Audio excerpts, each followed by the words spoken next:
Hello, people of Earth. It's your pal, the Orbital Outcast, Rad Gnarly, coming your way with another low-key broadcast. Continuing our Straight Off Console series with 2 weeks of GWA Trebuchet headed your way. But first, I'd like to say hello to everybody in chat or checking us out on VOD, no matter who, what, where, when, why, or how you happen to be in this great big old world of ours. We are happy to have you with us, and we hope the day finds you well. As we are about to exit the wormhole here and see where the Trebuchet arena has been spit out on planet Oith today. Got 14 big matches coming your way across 2 weeks. Woo! We are delighted to start things off here. GWA Trebuchet. Super low-tech version today. You're actually going to see me book show number 2. I had to go consult my computer quick. And my notes. Oh, from Brisbane, Australia. Delightful. And, they don't often get shows, so it's great to be bringing them GWA Trebuchet. Starting things off, a heated feud. Let's go ahead and tab entrances off since we've seen them both before. A no-holds-barred match between Chuck Norris, the leader of the Soul Bros, and Nicolas Cage, the leader of Hollywood and Violence, our new tag team champions. At least the belts are within that stable. Cage himself not on the championship team. Fighting for the honor of his way of doing business in Hollywood versus Chuck's, I suppose. These two have been going at it for ages. And this morning is no different. So let's head on down to the ring for a no-holds-barred contest. Chuck Norris, Nick Cage. A ding-dang-dong. Here we go, anything goes in this one. I believe the only way to win, pinfall or submission. Nothing wrong with the weapon usage. Encouraged, in fact. Do let me know in the audience if the game is overpowering me in any way, or indeed if it's too loud, too quiet, etc., etc.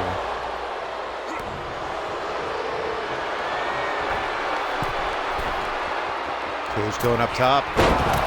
Big splash, center of the ring, hits that leg. 2. Ooh, almost ends the night early for Chuck Norris. Been a surprising result, but flashy start for Cage here.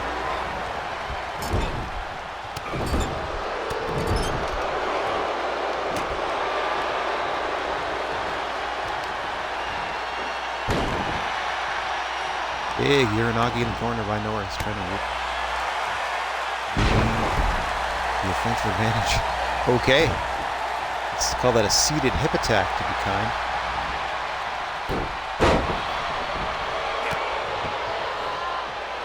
Back and forth these two go.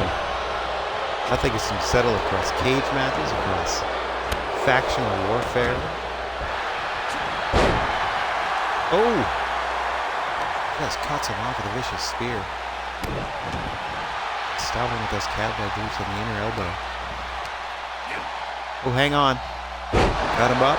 Oh, big powerbomb from Chuck Norris. Pulls him right back to his feet. Continues clobbering. Into the corner he goes. Oh, big chunk. Turns him around. What does he have in mind here? Chuck Norris scaling to the top. Cage, no, Cage being pulled up with him. Oh, dear Lord. Dear Lord. Super bomb! Super bomb by Norris. Into the cover on Cage. 1, 2. No! Cage somehow able to roll that shoulder. Stays alive in this contest. Doesn't want to give Chuck Norris the satisfaction of a big win in this no-holds-barred match. Ugh. Cage trying to get back into this thing. Pinpoint precision on those strikes. Goad Norris back to his feet, just enough to kick in his sternum. It looks like, oh! Right back to the body goes Cage to maintain the advantage. Better position Norris against the ropes here. Down across the middle turnbuckle. Sorry, middle rope. Up and over. Driving him chest first. Across that rope, hit him across the face and nearby. Only a 1 count after that maneuver. Interesting attack there from Cage. Don't see that from them often. Innovative, if ineffective, usage of rope step. I'm going to say that because it only got him a 1 count. Nice Uranagi there by Norris to try to get back in the driver's seat, but no. Cage lures him into an elbow to the side of the head, into a figure 4. Look at the sneer on the face of Cage as he applies this. He knows he's between Norris and the ropes. Smartly positioned here by Cage. Oh, hang on, hang on. Norris able to reverse the pressure. Cage can easily reach out here. Norris himself breaks that hold. I think they're both men. Norris looking delighted. Has something in mind here. Got him up. Jackhammer by Chuck Norris. Another hip attack. Drop. Very interesting moveset here from Chuck Norris. Stomping away. Trying to pinpoint. I know for sure Nick Cage is the Miz. I'm just trying to pinpoint who Chuck Norris might be. Spiked face first is what Chuck Norris is. Could have knocked him out. Gets it too. Yes! Nicolas Cage with that DDT out of nowhere. Just enough to knock Norris smooth out for the 3. Big win for Nick Cage. I wonder if I need some way to mark this so I can update my notes later. It's different having the computer and the console in separate rooms. Unfortunately, there's no place to put the two together. Not for a while. Not for a few months at least. Start a new thing. So this is Treb. Here is your winner, Nicolas K.G. Red Dead winners. Well, thanks very much. Please be informed by my Discord server that I'm on the air. Good for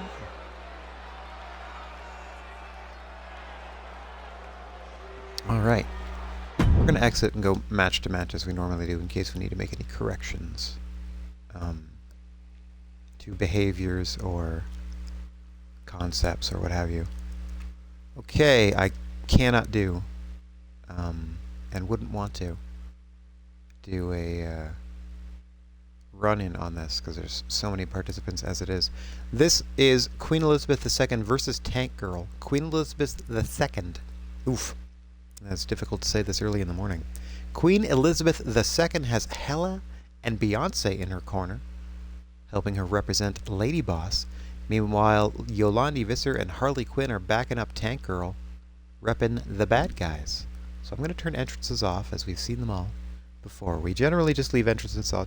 New rule, because we're doing the pay-per-view separate as their own separate entity. Like, we're just doing the weekly television 2 weeks at a time, and then we'll just stream the pay-per-view on their own. Every match on a pay-per-view we'll do full entrance on, just because that would be the best time to credit the creators anyway, right? Anyway, we also try to get as many of them on screen as we could in the early going of things. But coming up here, it's a singles contest with 2 managers apiece on either side of the equation. Queenie versus Tank Girl coming your way. Tank Girl sporting an alternate look tonight.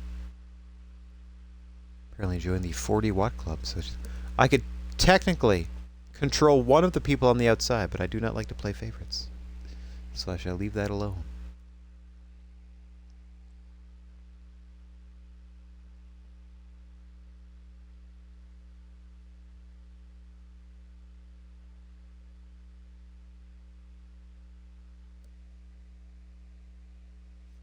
Okay, I got all sorts of screens up now. Tablet open, so I can monitor chat and activity and stuff like that. Unfortunately, I can't really properly monitor. It's reliant on myself to look down at my own lap whilst I play. Well, it's a little easier on Thursdays, because I'm just here to enjoy the matches like everybody else. And who doesn't want to see Queen Elizabeth II go, Womano? That's probably terribly wrong. With Tank Girl. Oh, love this alternate attire for Tank Girl. I'm going to start using it as the default. Looks like Saucy pirate. Take it on the Queen. Oh, a nice leg sweep there by Queenie. Right into the knee strikes. Nice. Drops the big leg. Making her think about it. Technically registered as a pin. Oh, going for a second one there. Tank Girl able to get out of the way. Immediately countered by Queen Elizabeth II. Beautifully done. Typically it takes, by the time you see these signature moves and finishers, to figure out who has whom's moveset, as each has a real-life wrestler-inspired group of moves that in the wrestling.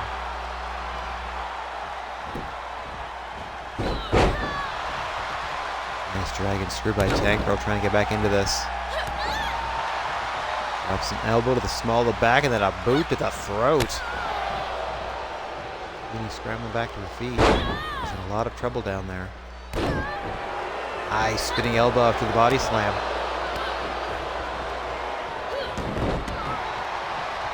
Another dragon screw. Tank Girl targeting those old knees of the Queen.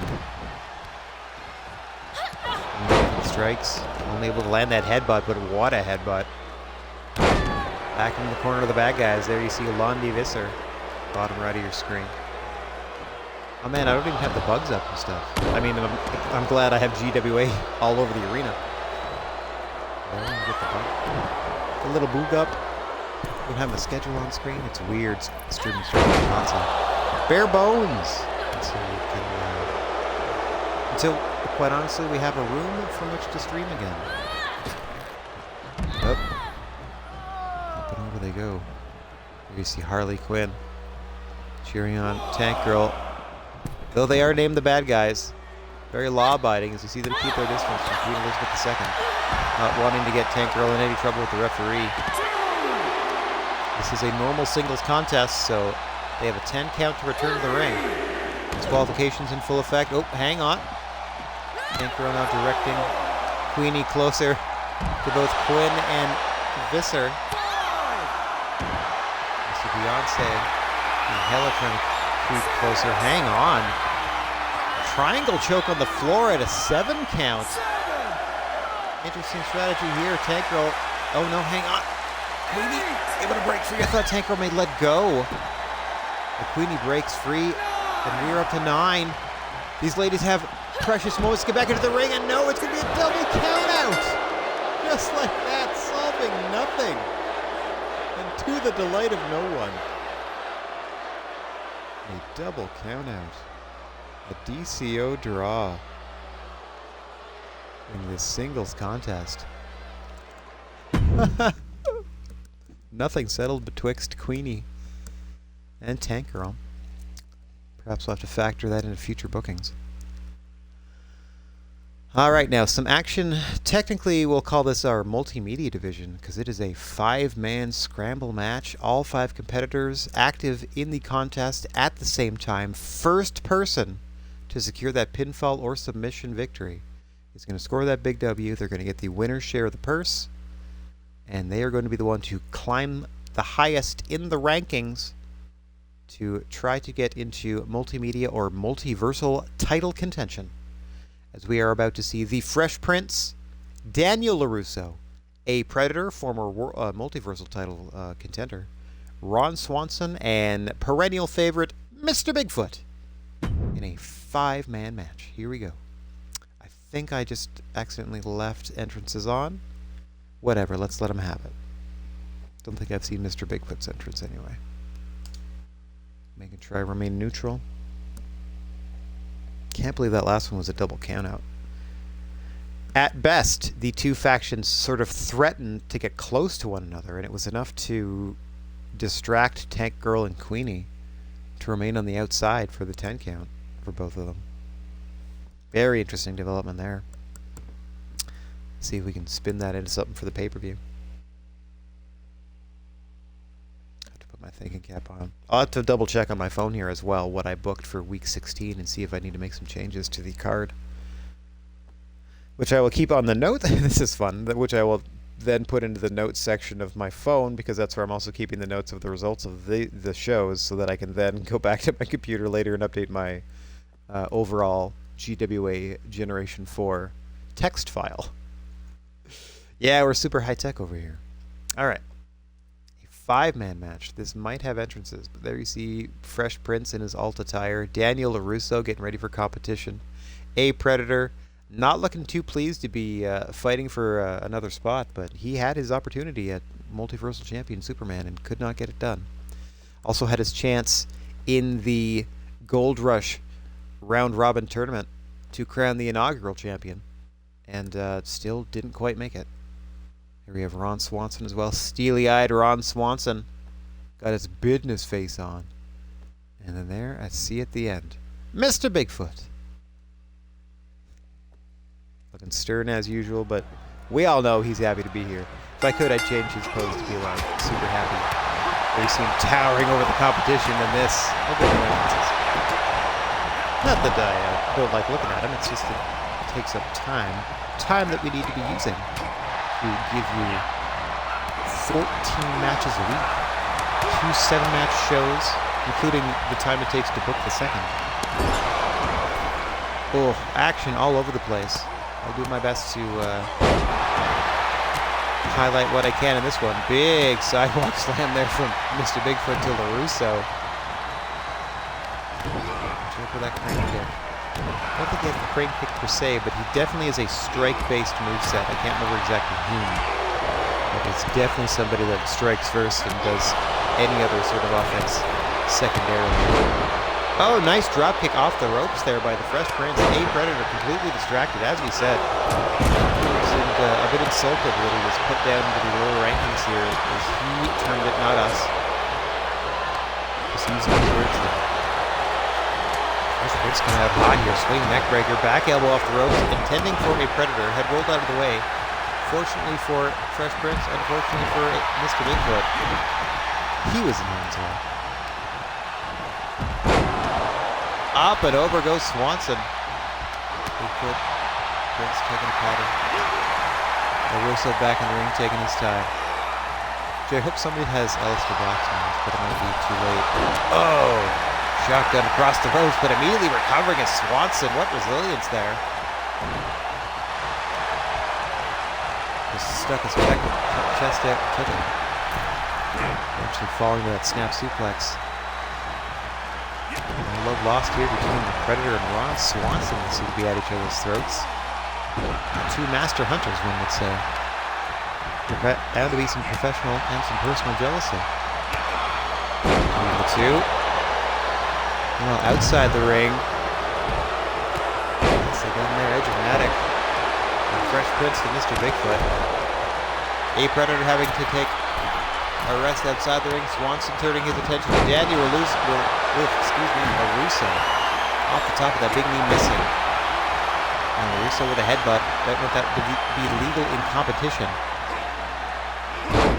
But the lax rules here in the GWA, the format of professional wrestling. A lot of strikes LaRusso can get away with. He wouldn't be able to otherwise. Did not see what happened over there, but I just vaguely saw the Fresh Prince getting thrown by Mr. Bigfoot outside the ring. These two seem to have some personal animosities, at least sparked within this contest. Much like Swanson and A Predator, leaving LaRusso the odd man out here. Inadvertently helping a Predator by breaking up that submission attempt.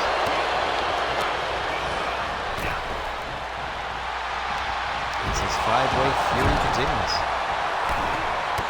First pin of submission in the ring gets you the win. Other than that, there are no rules. That's why Bigfoot and Fresh Prince can stay out there as long as they want.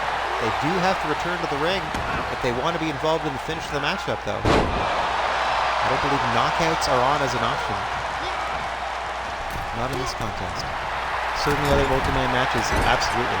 We're going to have, like, elimination. I believe we already had an elimination knockout only matchup. That was how the multimedia chamber worked.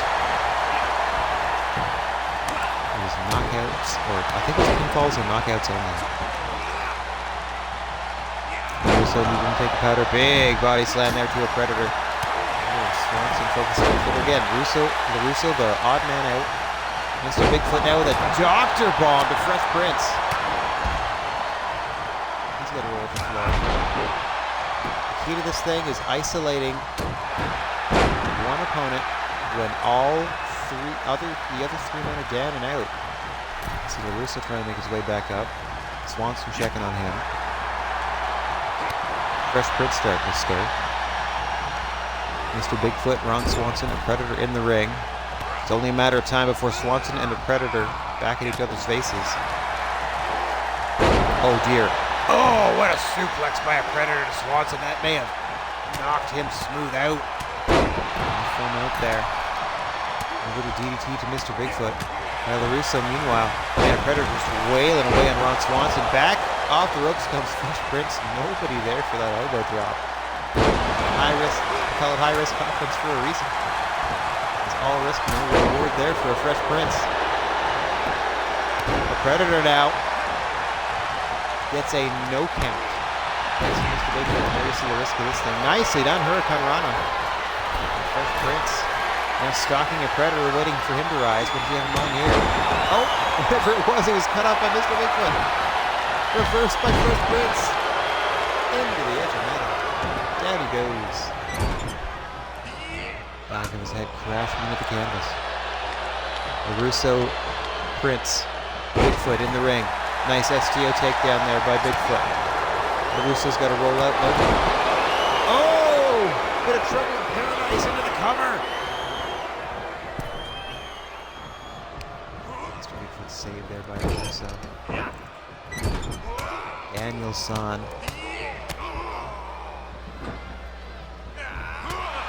Swanson doing his best to get involved here. Apparently he was aiming for Daniel LaRusso the whole time. That's why Fresh Prince was just kind of brushing those off. Amazingly, all five men back into the ring here. Swanson going up top, points to the heavens. There it is! The elbow drop from Swanson. 1, 2, no! Somehow, Daniel LaRusso kicks out of Ron Swanson's signature flying elbow drop. I know that for a fact because Ron Swanson has Randy Savage's moveset. But if anyone in the game, why not? Front place. So we know Kofi Kingston is, or Fresh Prince has Kofi Kingston's moveset. We figured that out. I'm fairly certain a Predator is Karrion Kross. Like, I'm almost 100%. Don't know Mr. Bigfoot, don't know Daniel LaRusso, but oh, part of the fun of booking these matches and watching them is figuring that part out. So then I'm better able to identify what the moves are that are coming, that are the signatures and finishers and stuff like that too. Hang on. Off the ropes. Nicely done into the flipping neck breaker there. Daniel LaRusso alone in the ring with Predator. Has a bit of a chance here if he can do something quick, but nope. Back in comes Swanson as I say that. Followed by the Fresh Prince. Oh, missing that Trouble in Paradise.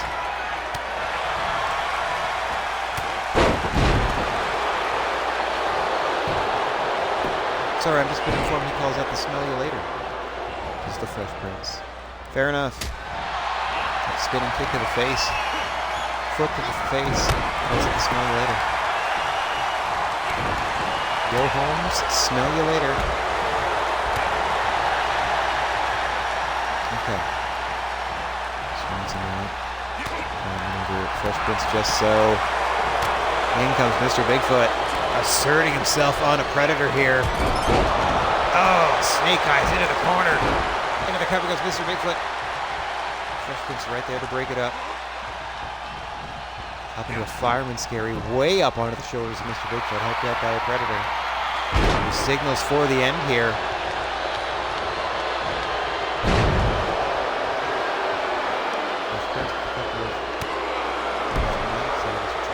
Folks down. I don't know what the technical term for that move is. I just know that Edge was probably the first person in WWE to do it. It hurts me to say WWE, though I know it was WWF at the time. Like, I'm not prone or liable for a lawsuit because of that. I don't owe anybody any money. I'd be able to say he was the first person in WWF to do it.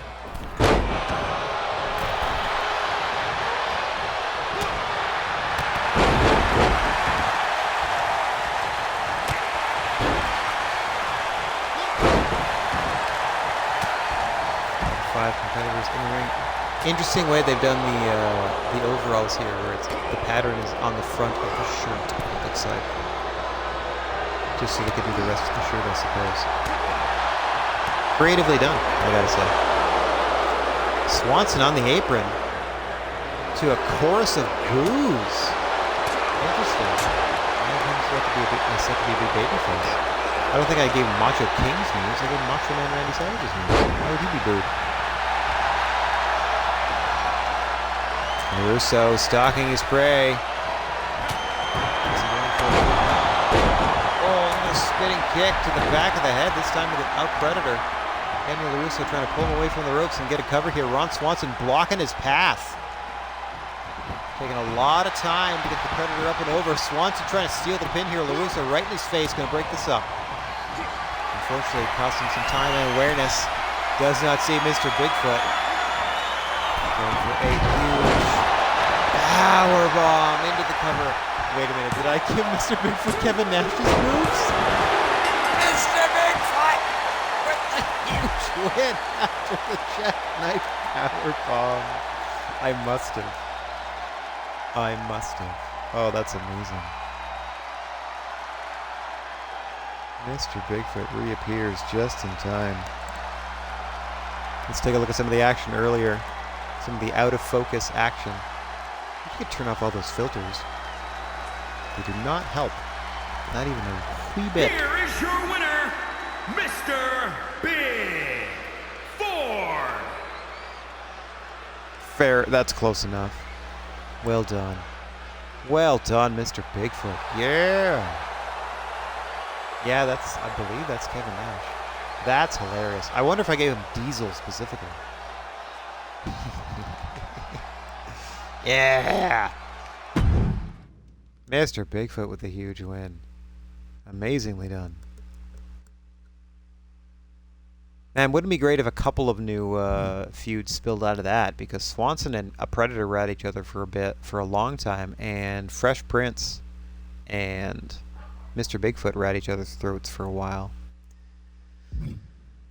Very interesting. Okay, so we got some tag team action in the women's division, as Medea and Ariana Grande are going to have a go as a tag team combination. And to climb the ranks, first standing in their way are Nebula and Gamora, the Black Order. In their corner, of course, their father and manager Thanos.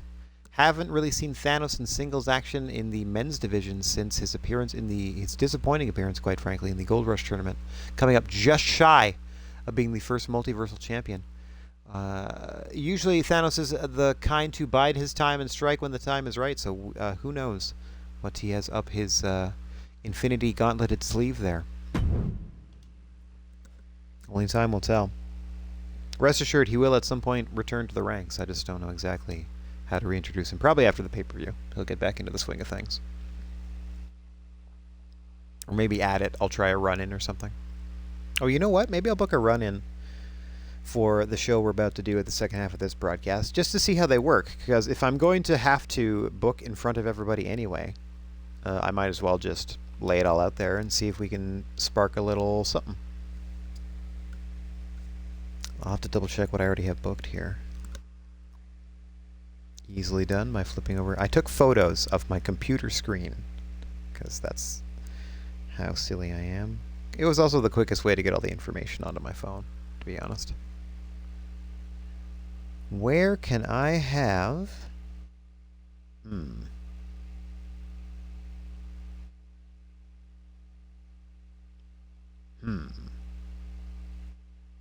We'll see. I'll try to figure it out. Okay. I do have a match that's going to spin out of the Queen Elizabeth Tank Girl match, so that's at least nice to see. Here we go.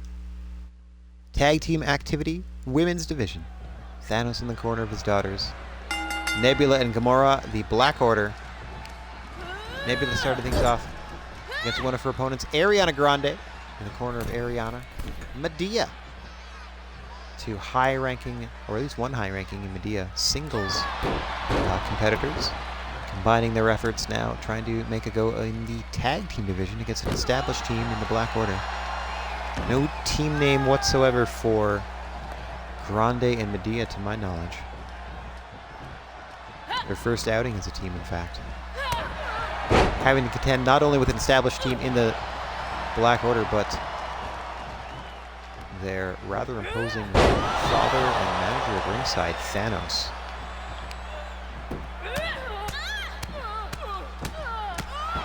Provide counsel and strategy throughout the contest, so your mileage may vary. Good gravy. So far doing a really good job of isolating Nebula, both Ariana and Medea. As the new team trying to get some quick tags in. Good Lord! What athleticism there from Medea. Up and over she goes. Nicely done. And Hurricane Rana into those punches. Incredible agility for a lady of her stature. Nebula trying to fight back into this thing. Has Medea dazed. Trying to get just the right angle, but Medea brushes it off. Oh, big club blow to the back. I am 100% confident that Medea has the moveset of China. So her finish is going to be a like power bomb or pedigree, I would suspect. Nice neck breaker there from Medea. Oh, down she goes with the big lariat.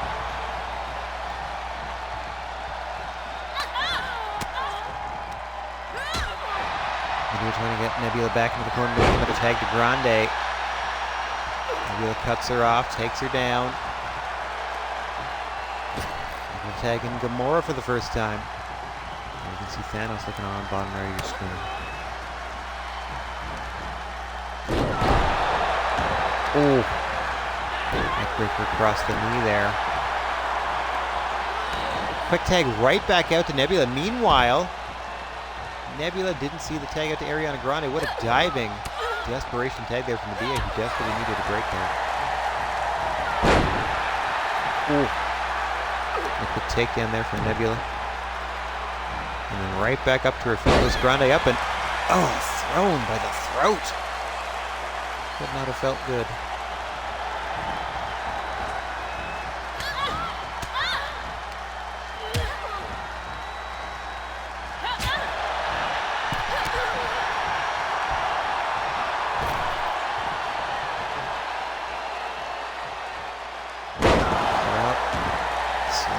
Down. In goes Grande. Let's see, Black Order starting to take over here. Take out to Gamora. Let's see if she stays in the ring for more than a move or two this time. Pinpoint precision on that knee drop.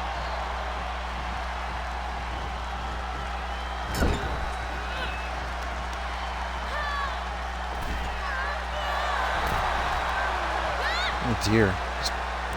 Pulling at that shoulder joint in awkward ways. Oh, neck breaker off the ropes. Very hot tag. More able to cut her off. Right back to work. Grande's turn to be isolated in her opponent's corner. Hanging on to Morgan with the cover. Just a one count. Medea confident in her partner's ability to kick out there, remaining on the apron.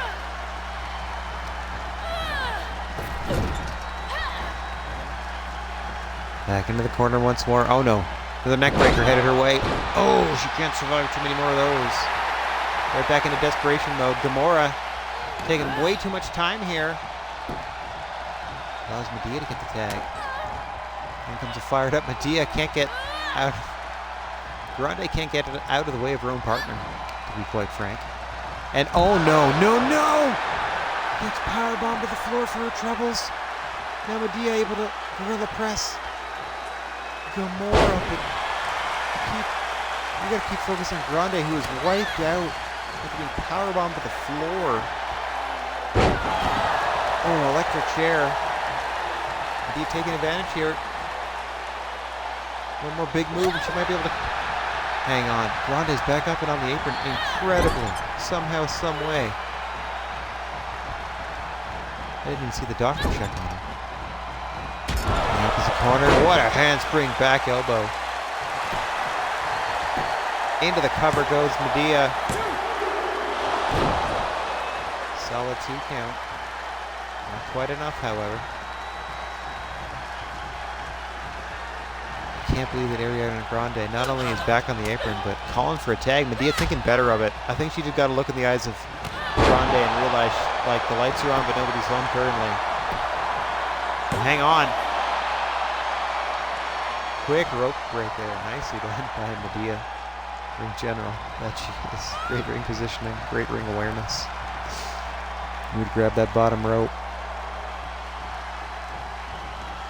Yeah, I think Grande called for the tag there, but Medea changed her mind after seeing the look at her eye. Hang on. Ripcord by Nebula. Okay, so she's Rhea Ripley. That makes sense.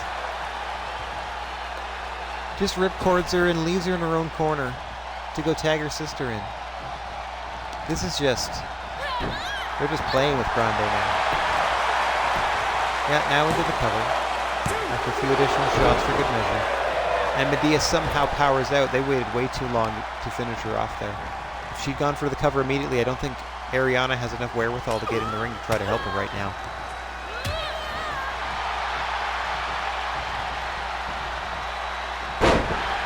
Oh! Medea using her power to try to get back into this leg. First just tossing Kimura. Clubbing her in the back. Getting her down to the canvas. Forcing her down for a 2 count.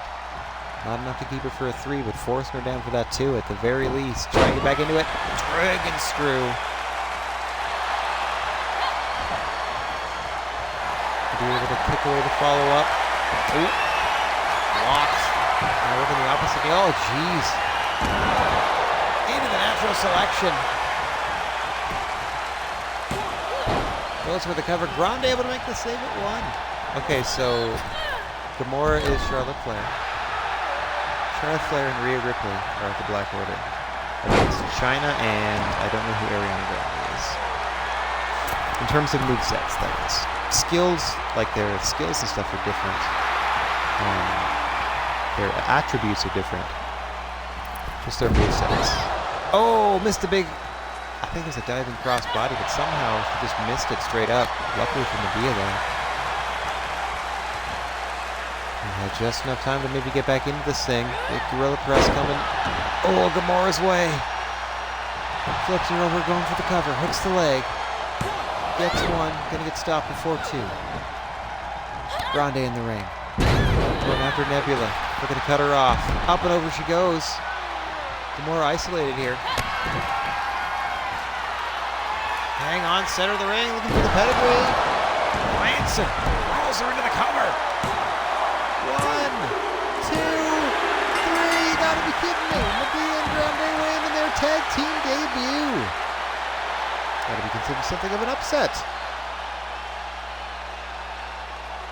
Wowzers. Wow. Medea and Grande with the big win. Let me take a look at some of the action from earlier. What a debut. Here are your winners. No name to speak of. I have a tag team name, and I don't want to say their individual names. It would probably take too long. Good work, announcer. Woo! Interesting stuff. What a fun win. We're not doing too badly on time, I don't think either. That quick count out here helped. All right, now we have, I believe Katy Perry is challenging for the title belt against Mystique at the pay-per-view. So it's one of those situations where 1 week the challenger has an obstacle put in front of them by the champion, and then I believe the next week Mystique will have to face someone in a non-title match of Katy Perry's choosing. But for this week, it is Katy Perry versus Catwoman. Catwoman hand-chosen by Mystique to soften Katy Perry up before their title fight at GWA Heatseeker, the pay-per-view we're all building towards currently. Okay, let us get down to the ring for Katy Perry v. Catwoman. Some more activity in the women's division headed your way as I grab a quick snack.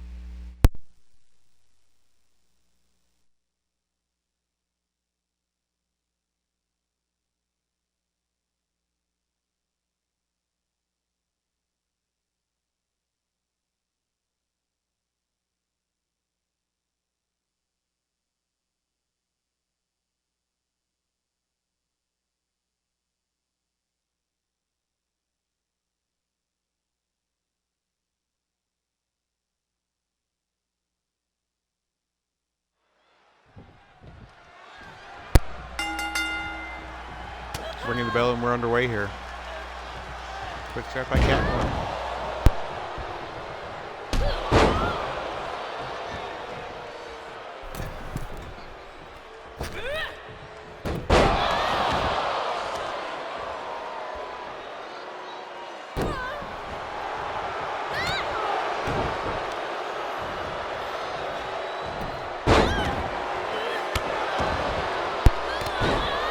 Thing about this one is that Katy Perry not considered a fan favorite, neither is Mystique. So it's a heel versus heel match going into the pay-per-view. I think I might end up switching Katy Perry face then, which means I gotta switch somebody on the face side heel. Just because it's currently even 15 to 15 because we have 30 competitors in the women's division, 16 of them women's. Using our 99 of the 100 slot roster. The 100th creator wrestler is my Rad Gnarly that I did not put in the... Oh my god! That was a backflip into a 450. Ridiculous athleticism on display there by Catwoman. Identity unknown.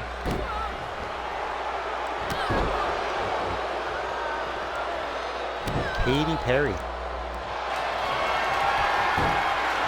Woo-woo! Thank you very much for the sound alert. Unfortunately, none of that works right now. That was a quad backflip. Your quad backflip. How you doing, buddy? Hope you're having a good day so far. Yeah, I wouldn't waste your bits on the sound alerts and stuff because I can't.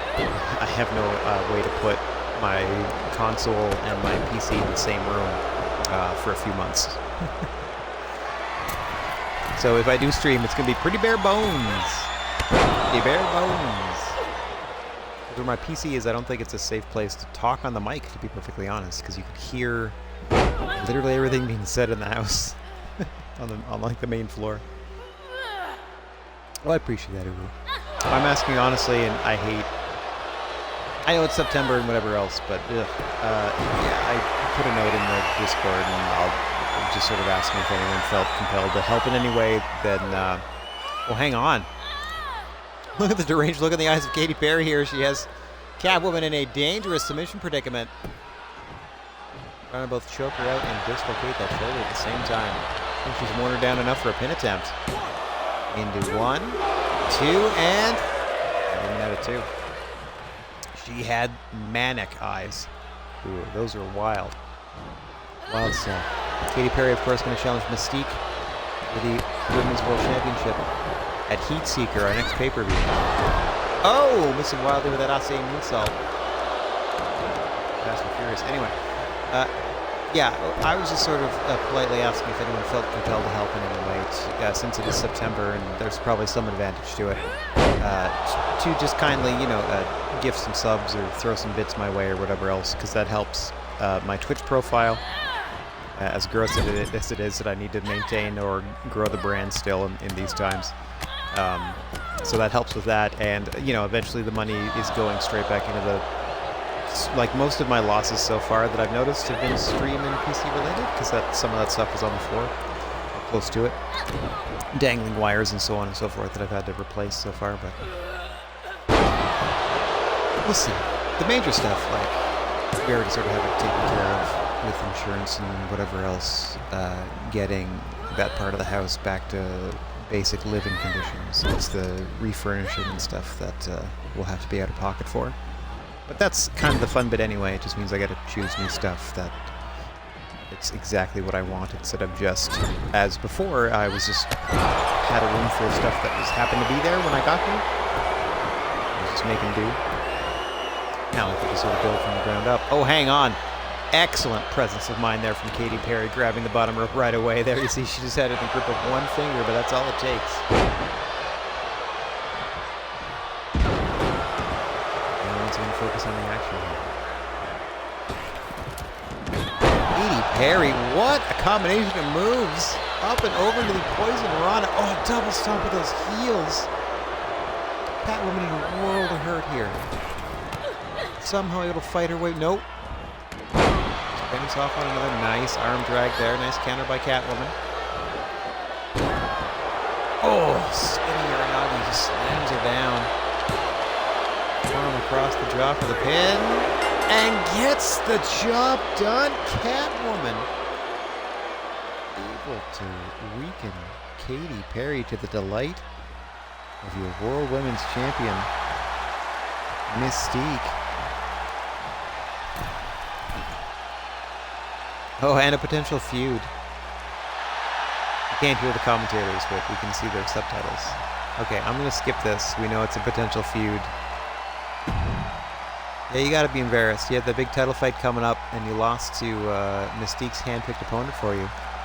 Katy Perry has a chance to get her revenge against Mystique, as next week, Katy gets to pick an opponent in a non-title match against Mystique, hoping to soften Mystique up before their title fight at the pay-per-view. So we'll see what she can come up with. Mystique's strategy certainly effective, as her hired gun Catwoman gets the job done against Katy Perry. Ah yes, coming up we have a trios match headed your way in our semi-main event of the first week of Trebuchet here. Wow, it's okay. It's a GWA trio, so we got that time limit so they don't go too long. The gang have been having issues with the Dream Warriors for some time, and in addition to that, Pinhead of the Dream Warriors is technically the #1 contender and challenger for Superman's Multiversal Championship at GWA Heatseeker. So we are having a trios match where Superman has enlisted the aid of 2 members of the gang, Dennis Reynolds and the Trash Man, Frank Reynolds, to take on all 3 members of the Dream Warriors, Freddy Krueger, Pennywise, and the #1 contender for the GWA Multiversal Championship, Pinhead. So we turn entrances off. This is a standard GWA trios matchup in your semi-main, previewing some activity between Superman and Pinhead 2 weeks out of their pay-per-view encounter at GWA Heatseeker. Not quite sure the stipulations of that one. Perhaps the results of this match and next week's match will determine who gets more sway in favorable stipulations. Before any of that, though, we got trios activity headed your way, and look at these combinations. Dennis Reynolds, Frank the Trash Man Reynolds, and your GWA Multiversal Champion Superman headed to the ring to face Freddy Krueger, Pennywise, and the #1 contender to Superman's championship, Pinhead, collectively known as the Dream Warriors. Will another makeshift team be able to topple an established group, as we saw earlier tonight with Medea and Ariana Grande defeating the Black Order? Only time will tell, as we are just about loaded into this one. Ba-boom! There we go. Come on now. There it goes. Let's get on down to the ring. I'm so glad I made all these GWA assets. They very much help when I am reduced to just console presentation. I still feel confident that like everybody knows we're watching a GWA show, because there's the giant logo in the corner. There it is on all 3 turnbuckles. There are my purple ropes, etc., etc. Dennis Reynolds in the silver, starting things off with Frederick Krueger. Freddy Krueger, son of 1,000 maniacs. Ooh, by the way, do let me know if the game's too loud or if I'm too loud, or too quiet, etc., etc. Oh, Freddy going for an armbar here. Oh, good lord, and grabbing a leg as well. Wrong part of town, though, for Freddy. Needs his dad, the Trash Man, in there to break things up.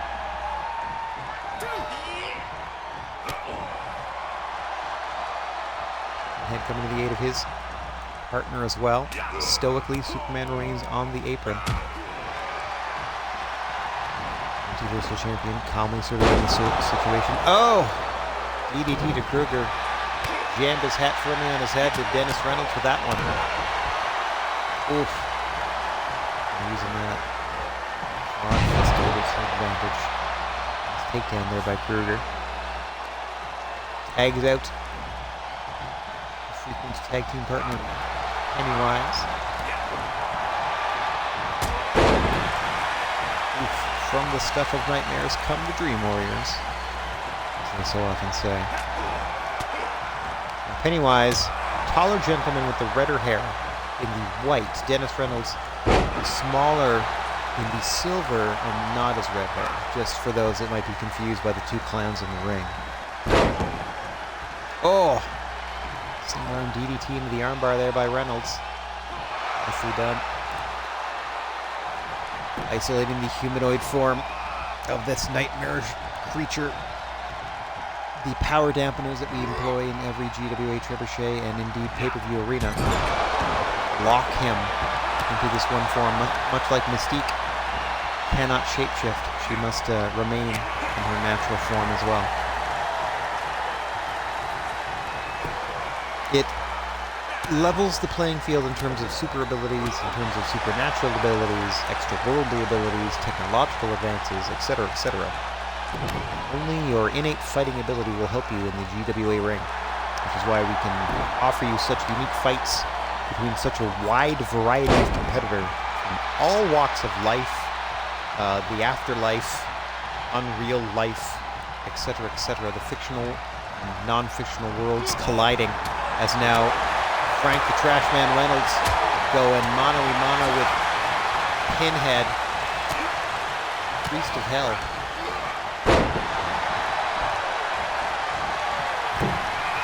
He goes. Excuse me, up they go. Oh, and down they come. Crashing down. Books. Priest is androgynous. Anyhow, now Dennis's turn to save his father. As again, Superman looks on. Oh, Pinhead's going to try to deposit Reynolds over the ropes.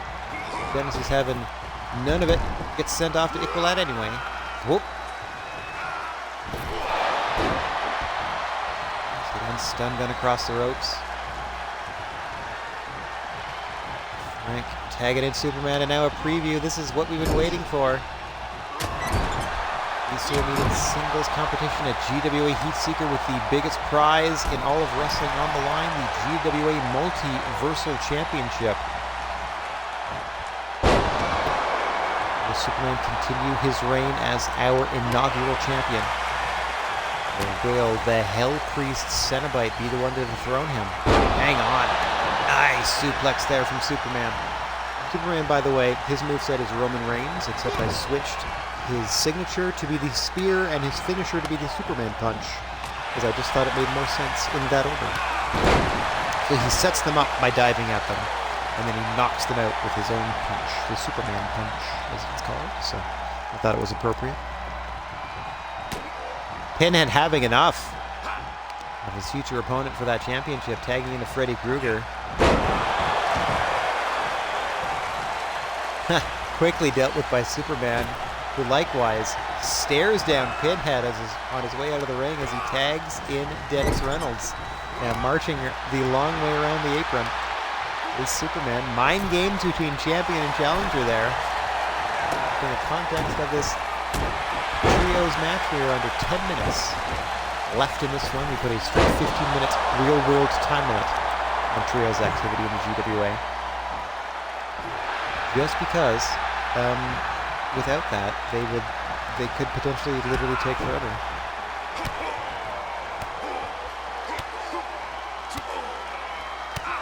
Just chopping him down with those kicks. He's not Daniel Bryan, is he? I don't think so. May have knocked Reynolds out. Just a 2. Somehow Dennis gets out. Freddy has to adjust his hat. Back to his corner. Back in comes Pinhead. Perhaps looking to finish Dennis Reynolds off as he stares down Superman. I saw that. Across the ring. Oh, short DDT by Pinhead. Unsure of whom all of these competitors are. Hang on. Oh, Pinhead's Edge. That is the educator. Okay, Pinhead is Edge. You sure? Oh, turning his attention quickly to Superman. Yeah, there you go. Helps him be dramatic quickly.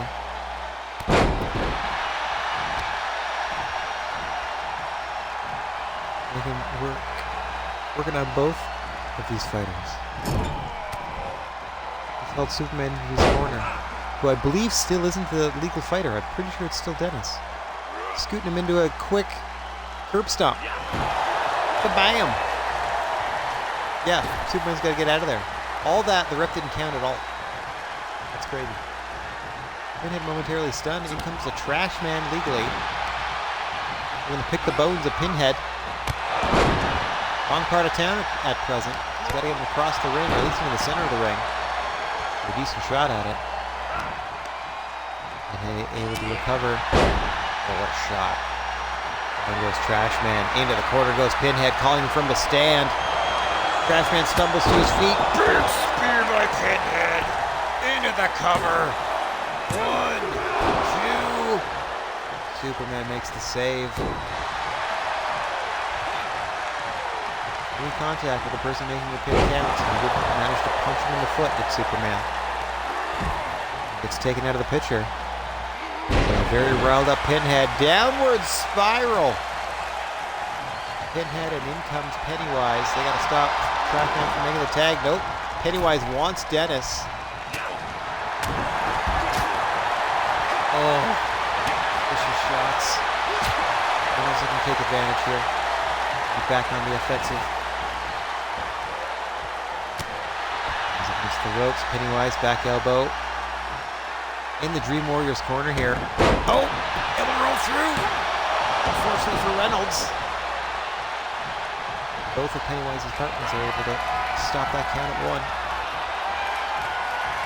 Hang on. Ooh. Break his ribs on the knee of Pennywise. And in comes Freddy Krueger.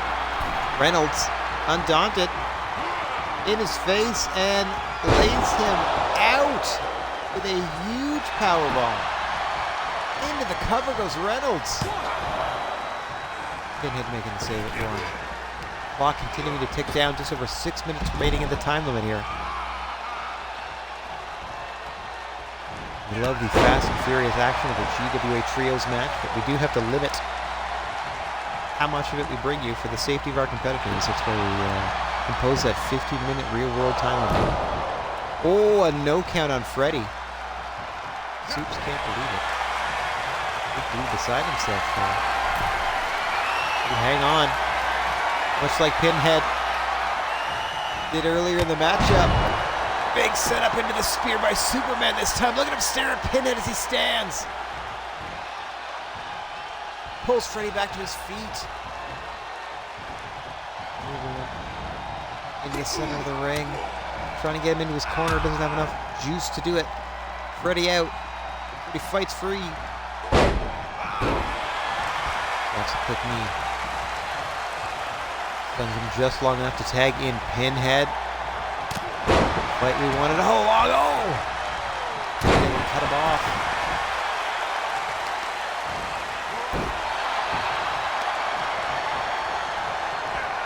Work in. Oh, neck snap. Superman climbing up top is Pinhead. Trying to put the champion down and out. Big splash off the top. Hooks the leg, center of the ring. 1, 2. Superman out at 2. The last son of Krypton's got some fight left in him.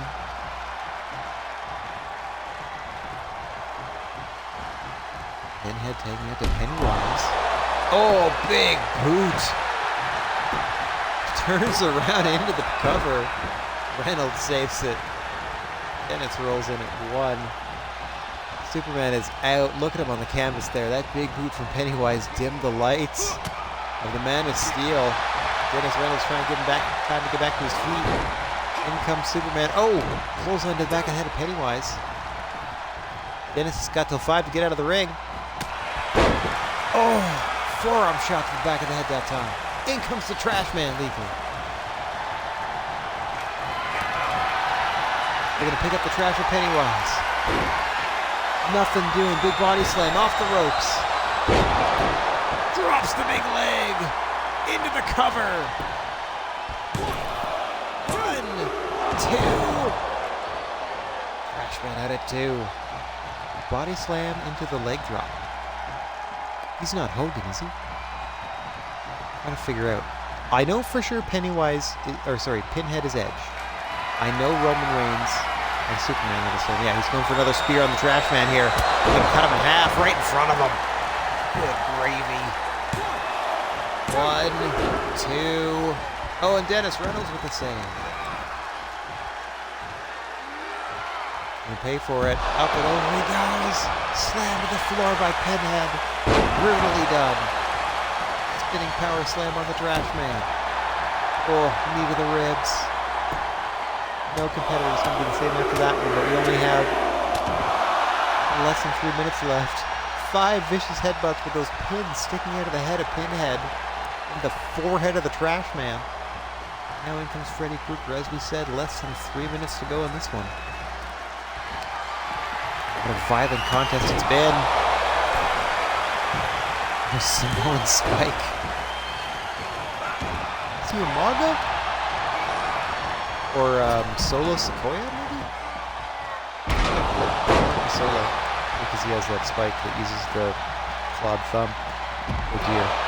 Oh! Superman laid out once again. Hang on. Nice throw by the Trashman in the ring. Pennywise and Dennis Reynolds all over each other in this one. Oh my god, cattle mutilation! Cattle mutilation by the Trash Man! Trying to tap out Freddy! Oh no, Freddy fights free once again. The fracas on the floor as well. Freddy's got him. Oh, gourd buster. Meanwhile, outside the ring, big smile on the face of Superman as he's about to bring Mr. Pennywise. Oh, jackhammer! Pinhead got tagged in. Crashman don't care. Fall away slam. Big tag into Superman. Champion and challenger once again face to face in the ring. Pinhead gets caught running on Superman. Oh. Superman gets caught into a dragon screw by Pinhead. Pinhead momentarily distracted by the Trash Man. Oh! Might cost him. Nicely done. Into the Uranagi. Wailing away in the face of Pinhead is your multiversal champion Superman. These two will meet for the title. GWA Heatseeker. This week, a trios match. Next week, it's a pick-your-own-partner tag team match between these two. Superman on one side, Pinhead on the other. All culminating in the pay-per-view, the singles contest, stipulations to be determined for the GWA Multiversal Championship, the richest prize in our sport. Oh, as you see Pinhead's partner Pennywise having his way with the champion going up top. The Sinister Clown calling for Superman to return to his feet, but the Trash Man's there to meet him. Pushes him off the top. Pennywise still has time to get a dazed Superman into the corner of the Dream Warriors.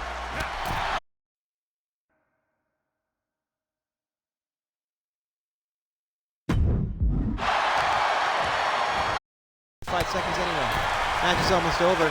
This thing's gonna end in another time in the draw. Oh! Oh, he had the choke on, but he couldn't put it out in time. 2 draws on one show.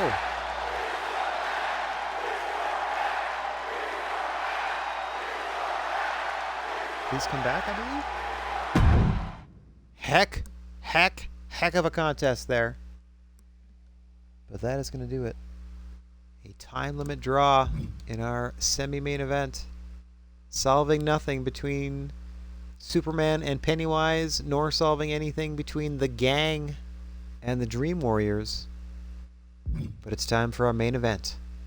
It is a triple threat Extreme Rules, the most volatile championship in the GWA, the Multimedia Championship on the line, as Gandalf the Grey and Venom are both challenging our first ever 2-time champion Shang-Chi, putting the belt on the line so soon after regaining it. We're going to leave entrances on for this one because it is a championship match. Shang-Chi putting the Multimedia Championship on the line against Gandalf and Venom, coming your way right about meow.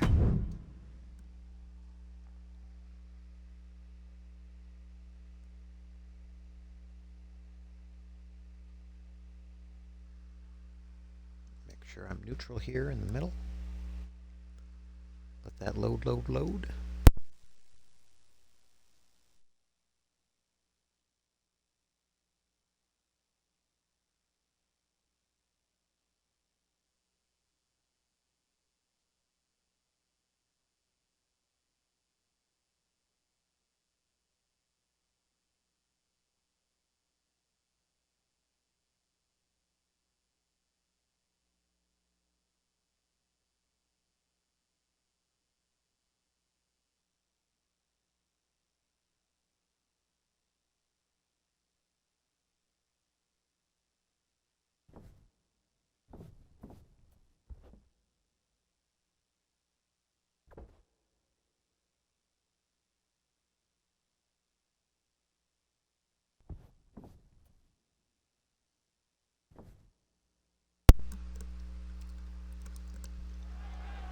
Alright, let's see how they do these. Sometimes with the championship matches, they do silence on the in-ring. Like to walk down to the ring and introduce them once they're in the ring. We'll see if they do that for this one. Oh, yeah. Looking good. The good. following contest is a triple threat extreme rules match and is for the Super Hardcore Internet Television Championship. Introducing the challenger from another time, weighing in at 224 pounds, Gang Ralph. Gang Ralph. I mean, close enough. You get the world's worst ring announcer, and I love it. I don't know why he's trying to antagonize the crowd. He's supposed to be a good guy. All right. Competitor number 2. Challenger number 2. Representing the Legion of Doom. Or whatever the ring announcer is about to call him.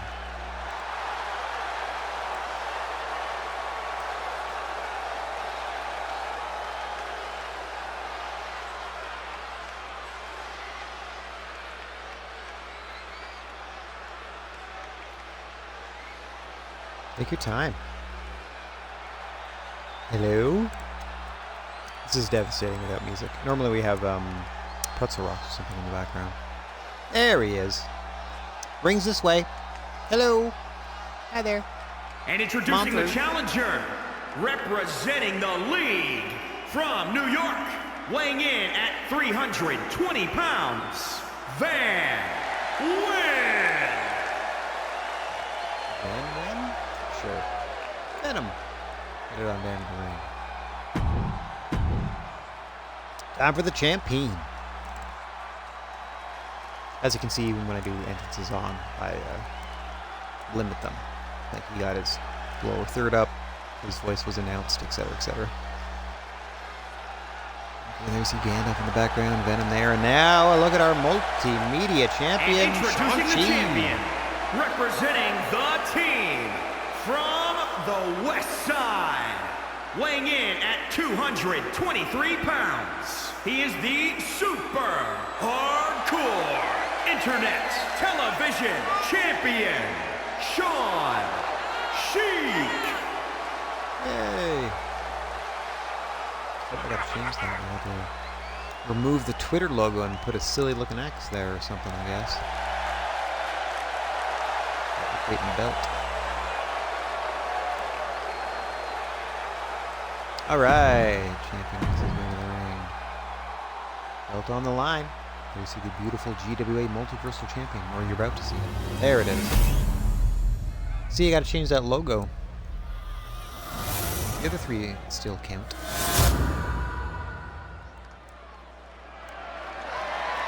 Yeah, there's that beautiful multimedia championship title.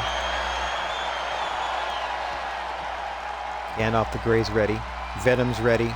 Shang-Chi is ready. Ref's ready. Let's ring that bell. First pinfall or submission wins this. Hang on. Quick snap suplex to Gandalf. I'm just translating one another here. See, Shang-Chi definitely the smallest competitor in this one. I was unaware that Gandalf was 70 feet tall. Redonkulous.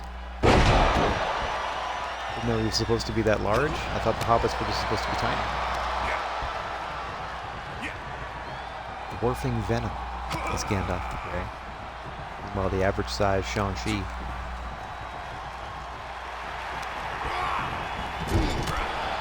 Ooh.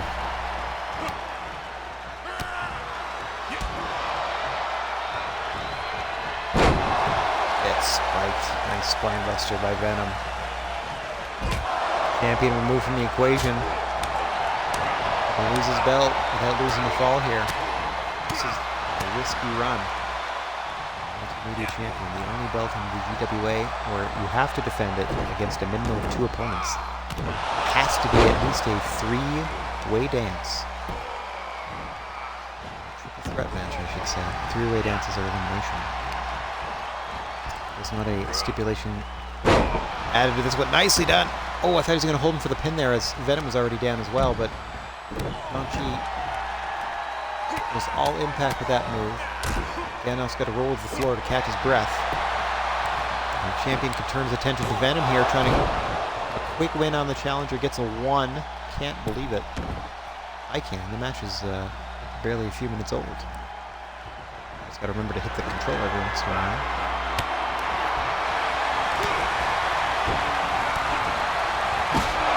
Oh! Gandalf into that baseball bat across the eyes. Right betwixt them. Shang-Chi, multimedia champion.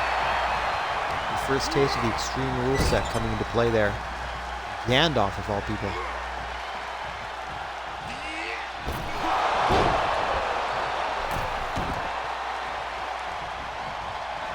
Venom's trying to go for some plunder here. What's he have in mind? A sledgehammer in the hands of the symbiote. Ripcord knee strike there by Shang-Chi. Venom's got to roll out. Nice gut wrench by the champion. Into a suplex on Gandalf. You better hurry here. Venom's already stirring on the outside. Oh, knees up in the swanton. Gandalf the Grey recovering. Oh.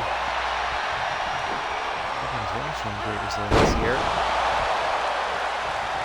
Rocking Gandalf down. Oh, but Venom's waiting for that sledgehammer to the midsection. Whoa, what a jumping meteor into the pin! Ref way out of position. Way out of position. 2. Oh, just a 2. That would have been it, but the ref, looks like he was doing a lap around the ring before he decided to start counting.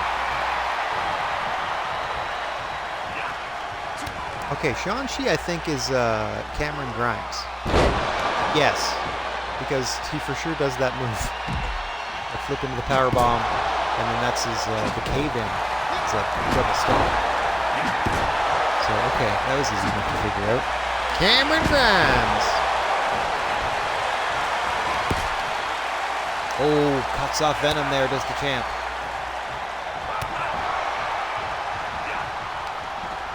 Again, but no, Venom catches the suplex this time. Nice snap suplex. Immediately rolls him into the cover. Back of his head may have hit that sledgehammer and still only a 1 count. And slides out looking for more plunder. Gandalf back in. Champ turns his attention. Venom's back in with a kendo stick. Knocked out of his hand almost immediately. Nice DDT by the champ. Doesn't need a weapon. He's not a present. Steel chair in the hands of Gandalf the Grey. Who's he going to swing on? This looks like he might catch a stray. Nope. Oh dear. Oh, Snake Eyes in the corner to the champ. Oh, Venom gets blasted in the face with a chair by Gandalf, who turns his attention to the champ, and 1 for Shang-Chi as well. Now he wedges the chair into the opposite corner. Oh, able to dodge that strike is Shang-Chi. Nicely done, nice counter. Oh, now Shang-Chi forced to use a weapon here. That baseball bat. Wearing out Gandalf with it. Half and half suplex. Up and over goes the champion. Multimedia championship on the line in your main event of Trebuchet here. Shining Wizard from the Wizard into the cover. 1, 2. I hope I gave him Tegan Knox's moveset because I knew it ended with a Shining Wizard. I don't know, but I really hope so. Oh, that was an interesting collision. But somehow Shang-Chi's looking to take advantage of. I don't even know how this worked. But he almost retained the title on Gandalf. Venom looks tied up in the ropes there. Oh, standing Spanish fly. Close to the crowd.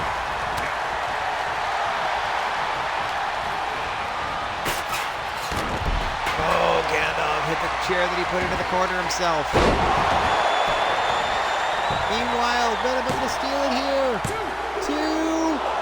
No! Shang-Chi just escapes. Beautifully done.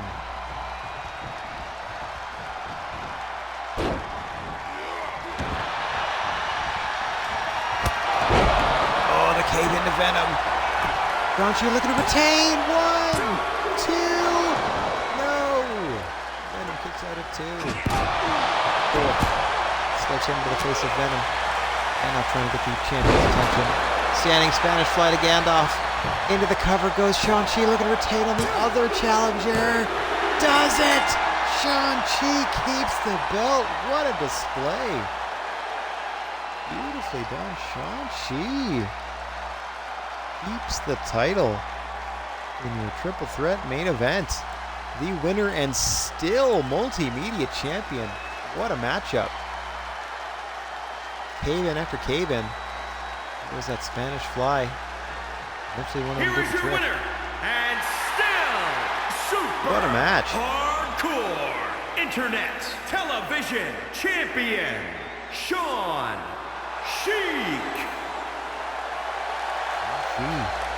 Retaining the title, and he will defend that belt at the pay-per-view. I believe I'm giving him next week off as I book Trebuchet Week 16 coming up here. Take a look at my photos.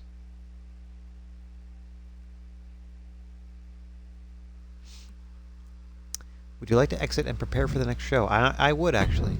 Yes, thank you. Okay, we do that. We do all that. Let me go to next show, which is going to be SmackDown, and we're going to back up calendar. I'm sorry, Takeover 30. We're not gonna bother. We're doing this week of Trebuchet, and then next week we're going to be presenting the Heatseeker pay-per-view. Apparently, we don't have any rivalries, which is weird. Yes, simulate up to Trebuchet, week 4 of August. Okay, it's booked me a show. I am going to go to my universe. Yeah, because I think I can start rivalries. That's not one that I want. I'm going to do a bunch of short rivalries. Short. Very high intensity. I'm just going to quickly do... Yeah, we're going to do all customs. I'm just going to quickly do... Superman and his number 1 contender Pinhead in a rivalry. Just because. Shorter than short. Very high intensity, very short duration. Katy Perry and...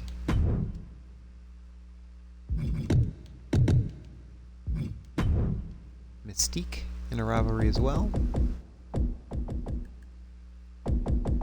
That'll speed things up. Where you at? Oh, she's already involved in potential one, so I can't. Hang on one second. Yes, cancel that. Get rid of that, because it's a potential. And now I can do it, because she'll be available for one.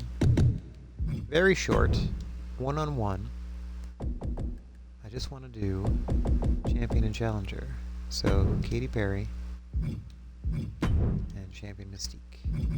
Okay. Very short. Chuck and, again, very short rivalries. Chuck and Nick.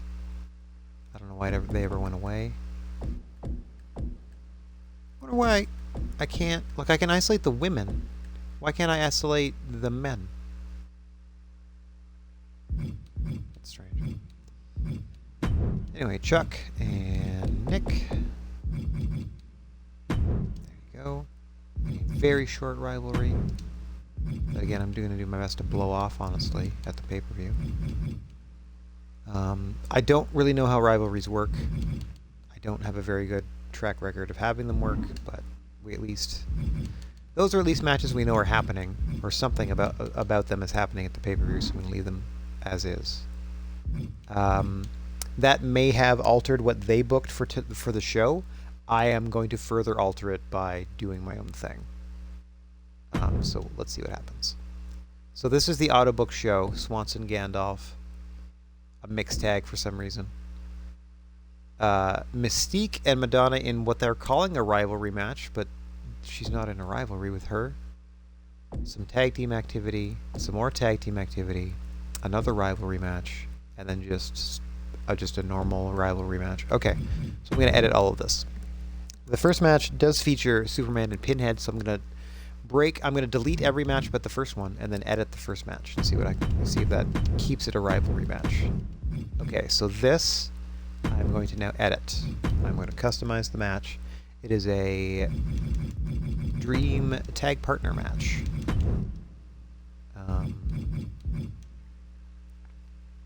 Yeah, round one. I'm only doing this because we've set certain rules that we're just going to leave alone in the context of... Yeah, that's fine. Superman. Certain rules in the context of like how the tag matches go that we're just going to leave up in this GWA tag match type of format. So he has chosen as his dream partner, or he could pick anybody he wanted to.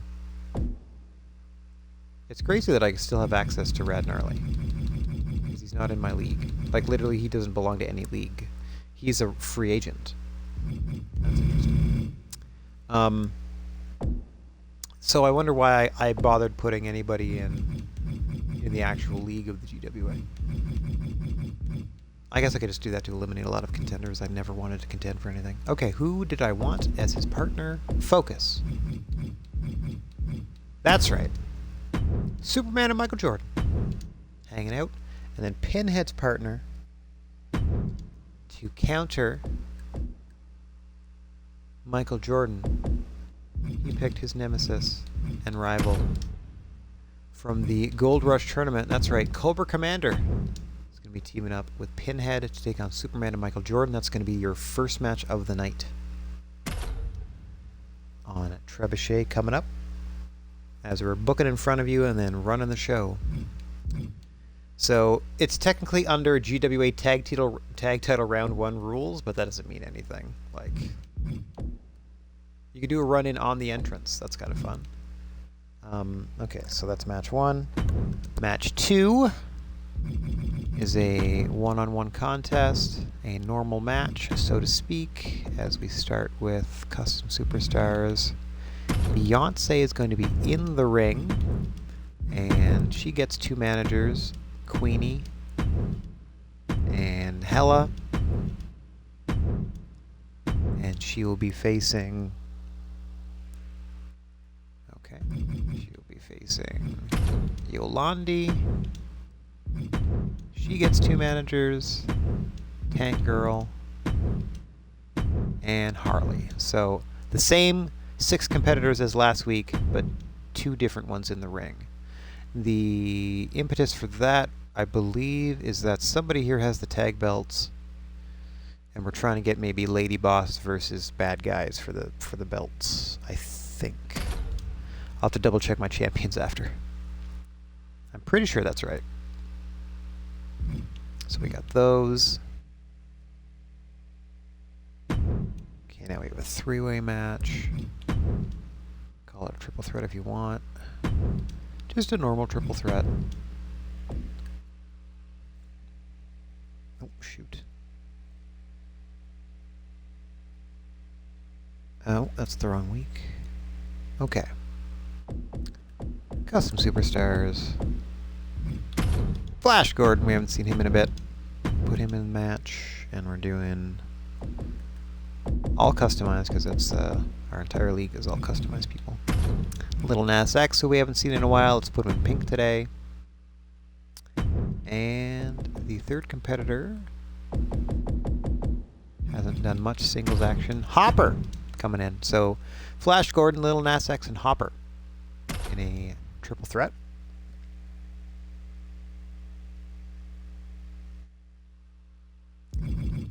After that, we have a 2-on-2 Extreme Rules match between the gang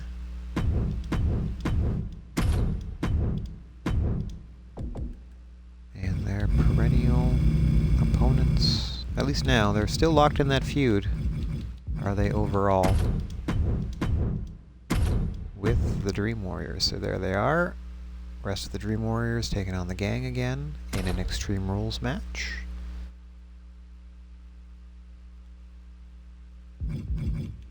Building some excitement as we thunder towards that pay-per-view. Okay, now we have a singles match with managers. Normal. Custom Superstar. Bruce Lee. Let's put him in a secondary attire. I haven't seen it before. With manager Chuck Norris. Oh wow, I can still do to go down by letter. That's fun. Yep. Done. Bruce Lee with Chuck Norris against his opponent. And representing, I mean, Bruce Lee is part of the Soul Bros with Chuck Norris, so that's he's representing. Oh, cool, he's got the scars. That's fun. I forget what movie that's from, but I totally, that's, yeah. That pose, too, is where he's just like, I don't care. Okay, so Jason Statham with Nick Cage. Because Chuck Norris and Nick Cage are still feuding and fussing. And it also includes the entirety of their stables, so I don't really know that I can do a 4-on-4 feud between two teams, but I'm at least trying this. Hopefully it recognizes that they're that they're in rivalries. It do. Okay, so that's something. Now in our 6th match, which is our semi-main event, because we do 7 matches per show on our weekly trebuchets here, we have a non-title match. So this is now Katy Perry's turn to pick an opponent for Mystique. So she has chosen to face Mystique. Captain Marvel is going to be coming out. Long-haired Carol, just 'cause. One manager, and that manager is going to be Katy Perry. There you go. Done. Facing Mystique.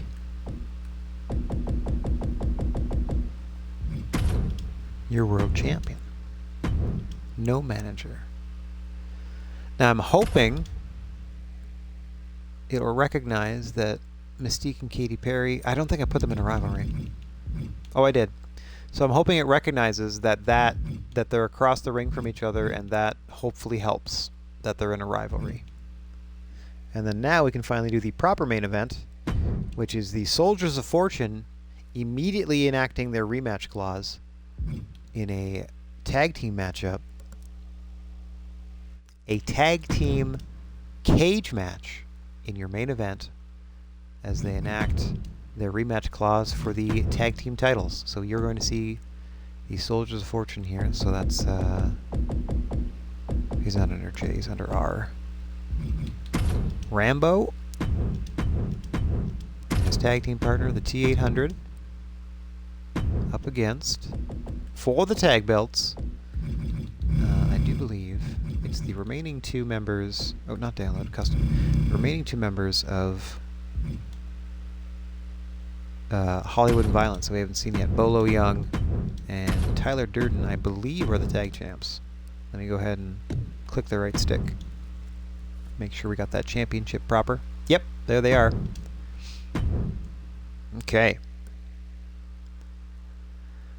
So, your main event for the tag team titles. A cage match between the Soldiers of Fortune, the T-800 and Rambo, and Tyler Durden and Bolo Young, the champions representing Hollywood and Violence. So we start things off with a tag team dream partner match where Superman is teaming up with Michael Jordan to face his challenger at the pay-per-view Pinhead and Pinhead's partner Cobra Commander. And then we're doing Beyonce versus Yolandi Visser with a lot of the Lady Boss and Bad Guys stablemates involved. We got a triple threat match with Hopper, Flash Gordon, and Lil Nas X. A 2-on-2 Extreme Rules tag where Mac and Charlie are defending the honor of the gang against Pennywise and Freddy Krueger of the Dream Warriors, maybe putting an end to that feud, officially or unofficially. We have a one-on-one match between Bruce Lee and Jason Statham with their stable leaders Chuck Norris and Nicolas Cage respectively in their corners. Then we have a one-on-one match. Katy Perry has chosen Captain Marvel to face Mystique in a non-title match ahead of Katy Perry's attempt to dethrone Mystique and become the GWA World Women's Champion. And then in your main event for the GWA Tag Team Championships, a steel cage match between the Soldiers of Fortune, that's T-800 and Rambo, and Hollywood and Violence, repped by Tyler Durden and Bolo Young. Let's go ahead and save that. And then start the show immediately. Okay, so I didn't really have to futz with anything. Like, they're all customized matches. Based on the fact that this was a double count-out draw last time, we're just involving all the same players, but mixing them up slightly. Trios match, just for sort of ranking purposes. Some tag team activity that's sort of blowing off a feud. This is feud dependent, like the heads of the stables are feuding, so having some of the foot soldiers go at it with them in their corner makes sense. This is leading up to the Katy Perry Mystique match, like, you know, sort of a week-to-week pick your poison sort of situation. And yeah, main event for the tag titles. So we're going to go ahead and start the show. See where we come out of the old wormhole in a second. I can go ahead and grab myself a snack and whatnot whilst I'm here. One sec.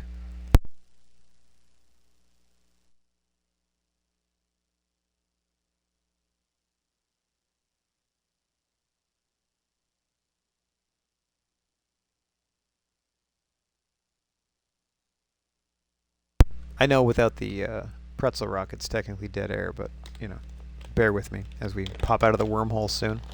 Here we go. Where are we at?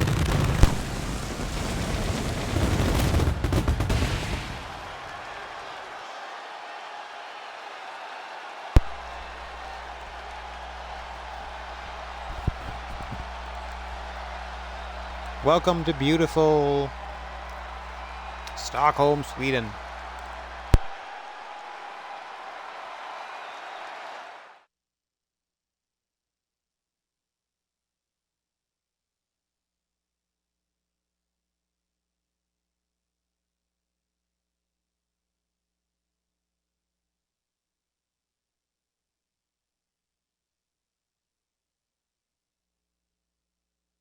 Okay, back to it. As we said, entrances we can turn off. Jordan and Superman versus Pinhead and Cobra Commander. I might try to do a run-in on the triple threat match during the entrances, just because I might send somebody after Hopper or something, just to see what it's like. Starting things off hot. Dream Partner Tag Team match. This is the go-home show, technically, for GWA Heatseeker, where you will see Superman against Pinhead one-on-one. Yeah, time limit draw in that trios match solved nothing, so I would say the victor of this one would probably get the most advantageous stipulations. I'd have to think of those, but I would probably sway it in a more purely athletic contest if Superman's team were to win, and probably something more weapon-based if Pinhead's team wins, just based on personality and stuff. I feel that's fair, just for sort of stipulation-wise. As I book, comment, and peel back the curtain on all of it. Whoa, what an opening flurry there by Pinhead, who we know has the moveset of the Rated R superstar. The Rated R Cenobite, Pinhead. Multi-Bristol champion Superman to tag out, and tag out quickly to tag team partner Michael Jordan. Up and over goes Pinhead once again. We see Cobra Commander in the corner of Pinhead. This is essentially Edge teaming with Randy Orton on the one side then, because Cobra Commander has Randy Orton's moveset. Don't know who I gave Michael Jordan, like who Michael Jordan emulates now. We'll find out. Roman Reigns and someone versus Edge and Randy Orton in terms of moves is who we're looking at.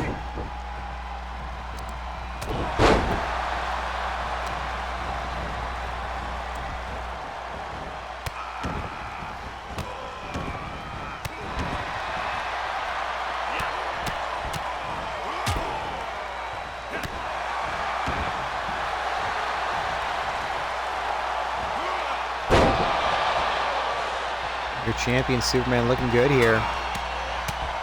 The opening minutes of this contest. A little shaky right out of the gate. Oh, hang on. Was able to take over on Pinhead a little bit there, but Pinhead gets a little time and space. Smartly tags out to Cobra Commander so he can continue to gain his faculties on the apron. Here comes Cobra Commander, a wily veteran. One of the participants of the Gold Rush tournament. In fact, 3 of the 4 men in this matchup were in the Gold Rush tournament. Oh! Pinhead winning a 6-man elimination match, I do believe. To get his shot at the belt. Oh! A pair of diving elbow drops. One to the back and one to the chest of Superman. Such was the level of competition in that round-robin tournament that every competitor, not only in the 8-man field to crown the first multiversal champion, but every other competitor up and down the roster, seeing the high level of athleticism and competition in the first few months of the GWA, all went back to the drawing board, refining their game, refining their movesets, becoming individual stars, as opposed to sharing very common ground in terms of what moves they were doing. And quite frankly, the league and everyone's career has been better for it. Nice, another running neck breaker there from Superman. Quick tag out to Michael Jordan. Going to take over on Cobra Commander here. Oh, hang on. Oh. This time gun across the ropes.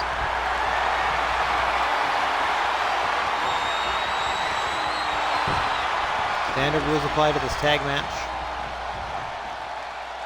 No time limit, but there are countouts, there are disqualifications. Nice pump handle slam there by Jordan. Now wailing away. Cobra Commander trying to cover up. Even more than his mask already covers up. Desperation tag, in comes Pinhead.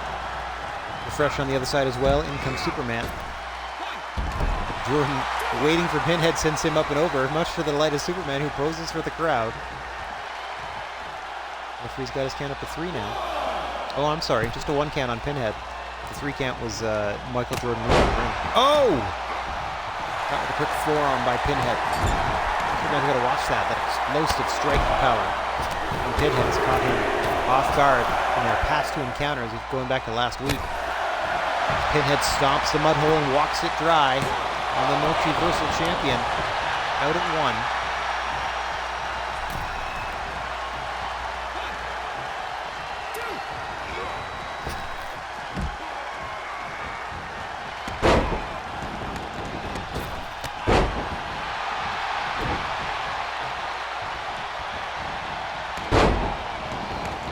Down once again off the ropes. Big seated boot to the face. Oh no, Pinhead dodges that second one. Hey Rocco, what's going on, buddy? That is absolutely Michael Jordan. Picked as Superman's dream tag team partner against Pinhead, the #1 contender for the Multiversal Championship coming up to pay-per-view. Pinhead has chosen the Cobra Commander to be at his side to try to counteract the athleticism of MJ, Michael Jordan. Teaming up with Superman here. Back in comes Cobra Commander. And every character has the moveset of a real-life wrestler, Rocco. So Cobra Commander wrestles like Randy Orton. Pinhead wrestles like Edge. Superman wrestles like... Oh, there's the punt kick. Speaking of, the punt kick to the side of the head of Superman, who has the moveset of Roman Reigns. Except I reversed the spear and the Superman punch for obvious reasons. Michael Jordan, I don't know who he wrestles as. I couldn't tell you offhand yet. I can tell you that's poor ring positioning by Cobra Commander trying to pin there.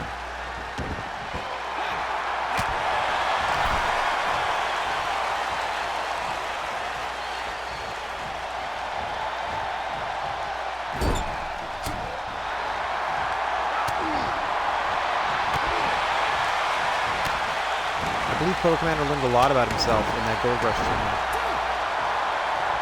Oh, Rocco, thank you very much for the gifted subs. Hang on. See if this picks up.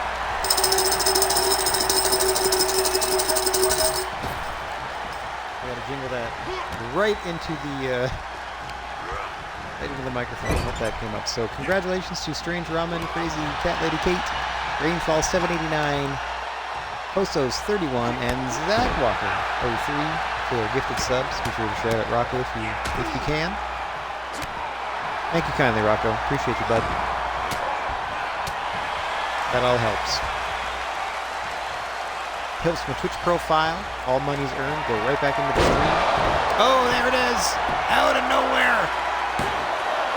Striking like a cobra!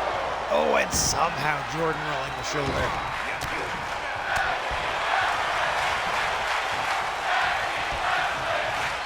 Obviously, that's the Cobra Strike when Cobra Commander does it, not the RKO. Superman punch is just the his punch. Oh, some sort of cravat front neck lock here. Gonna tap out Cobra Commander out of nowhere. And he's gonna fight his way free. Gonna drop Superman and tag out to the #1 contender coming up at GWA Heatseeker. We're going to see mano a mano, Pinhead and Superman for the Multiversal Championship. Get them across from the ring right now. Pinhead trying to drag Superman closer to his own corner for whatever he has attempted. Oh, looking for the educator. He has such sights to show Superman, trying to tap out the world champion ahead of their singles match. Cobra Commander taking care of MJ. Superman's in trouble. He could tap here. Oh. Pinhead after getting fed up and breaking the hold. Going for the cover, however. This could do it. 2 and 3. Pinhead scoring a huge win on the champ ahead of the pay-per-view match. Is this spell disaster?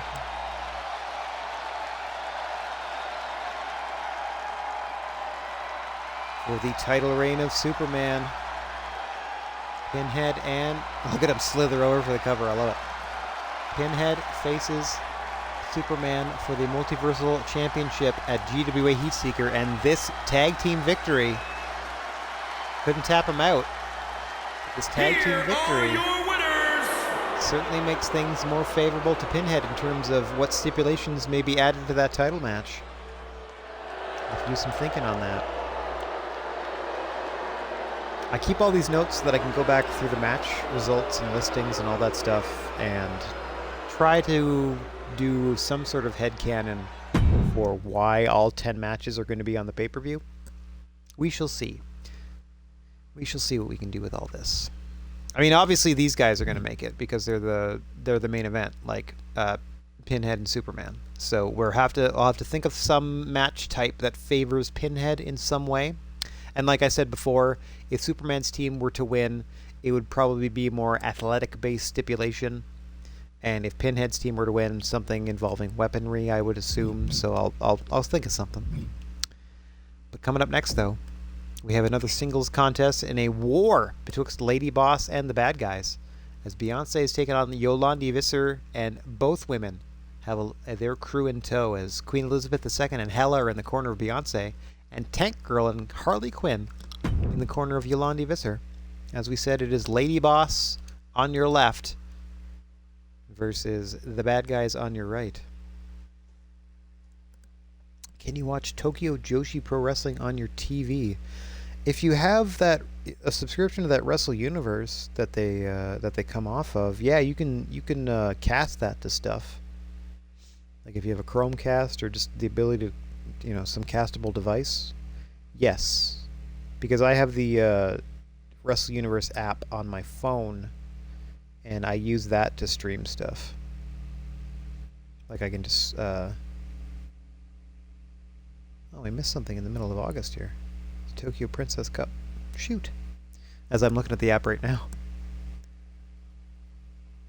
But yeah, using that, you can use the Wrestle Universe app and then cast it to your TV if possible. Or if you have a browser built into your TV, maybe you can use the website from there, or maybe download the app to your TV, depending how smart your TV is. Haven't really looked. It'd be cool if it was available for like Roku or something. But anyway, Yolandi Visser, the more pastel-colored outfit on your right. Beyonce working in the corner there in the black and gold. There you see Queen Elizabeth II and Hella of Lady Boss looking on. here to support Beyonce. Bottom right of your screen, eventually you're going to see Tank Girl and Harley Quinn here to have the back of Yolandi Visser. The leaders of these respective factions, by the way, Oprah Winfrey leading Lady Boss and Billie Eilish leading the bad guys. Conspicuous by their absences these past couple of weeks, regardless of the fact that the rest of their stable seems to be engaged in rather heated combat week to week. Last match between some pairings of these ladies ended in a double countout. That was between Queen Elizabeth II and Tank Girl. We'll see what happens between Yolandi and Beyonce. Yolandi perched on the top rope awkwardly, looking for a way to get down. Oh, missile drop kick off the top. Yolandi has to take a back bump off the top rope. I don't know if that's worth it, despite how flush she hit that kick. Oh, let's see Harley Quinn trying to get in the face of Beyonce here. This is all it took last time. The ladies spilled at the outside. Everyone just sort of gathered around. They lost track of time, and the match was over. Let's see what happens.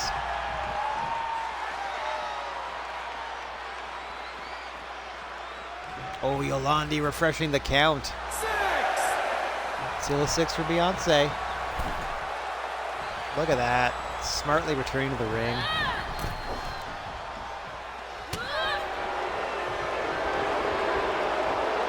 The crowd hates Beyonce and Lady Boss in general. Nice reverse DDT by Yolandi Visser. Hitting her with some of that Zeph style.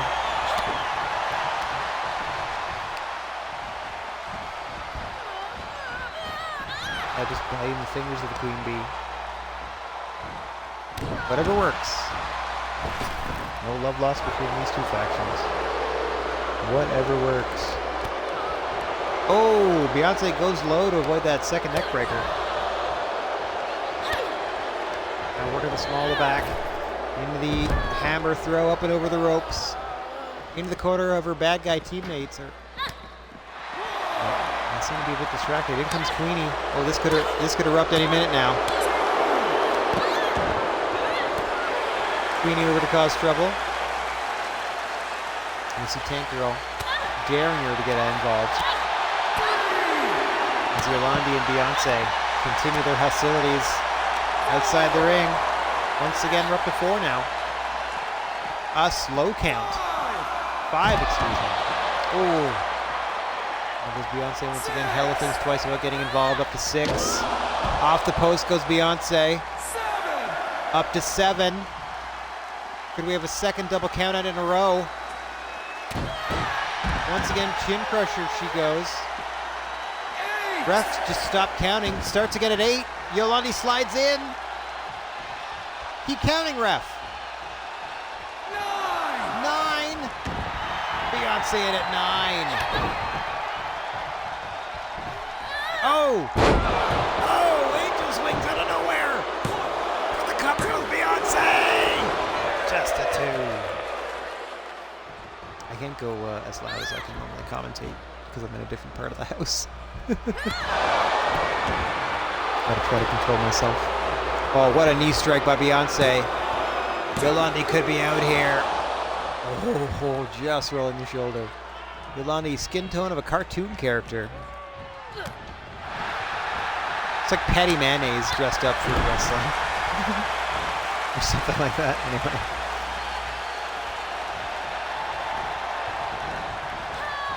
Beyonce set up against the ropes.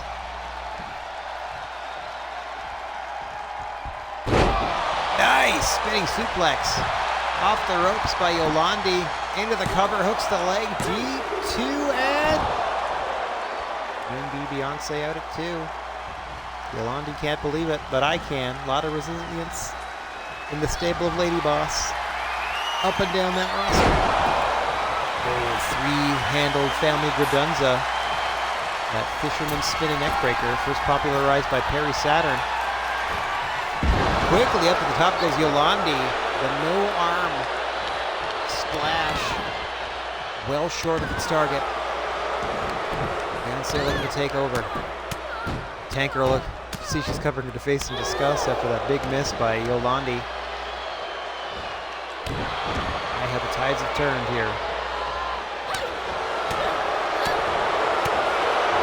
Beyonce back on the attack jack. Rocco, do let me know if the game is too loud, if I'm too loud, etc., if the balance is okay. I'm kind of unused to the settings on the console, and I can't really check them myself while I'm doing all this.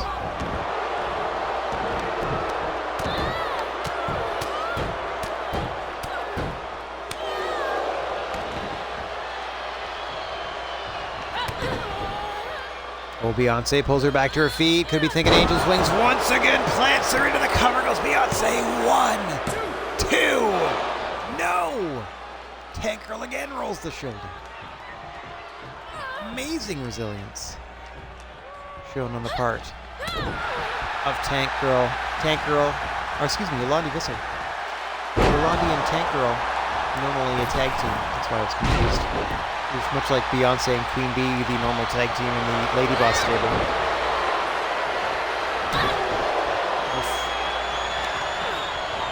I was already booking ahead to the pay-per-view, like, ooh, should I do like a trios with them? Should I do an 8-person match? What should I do with these stables?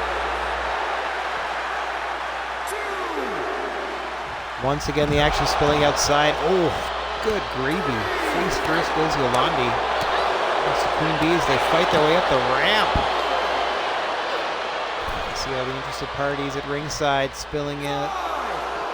Hang on, Hella now getting involved, pulling Yolandi back to her feet.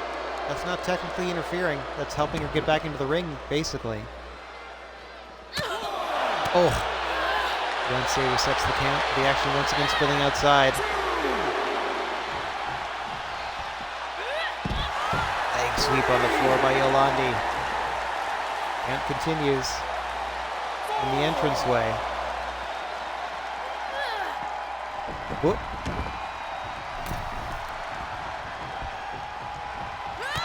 For the count of 5. Oh, the step-up knee strike by Beyonce. Into the cover she goes.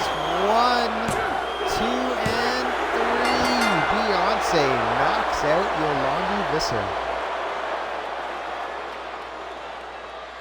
Queen Bee hitting that knee.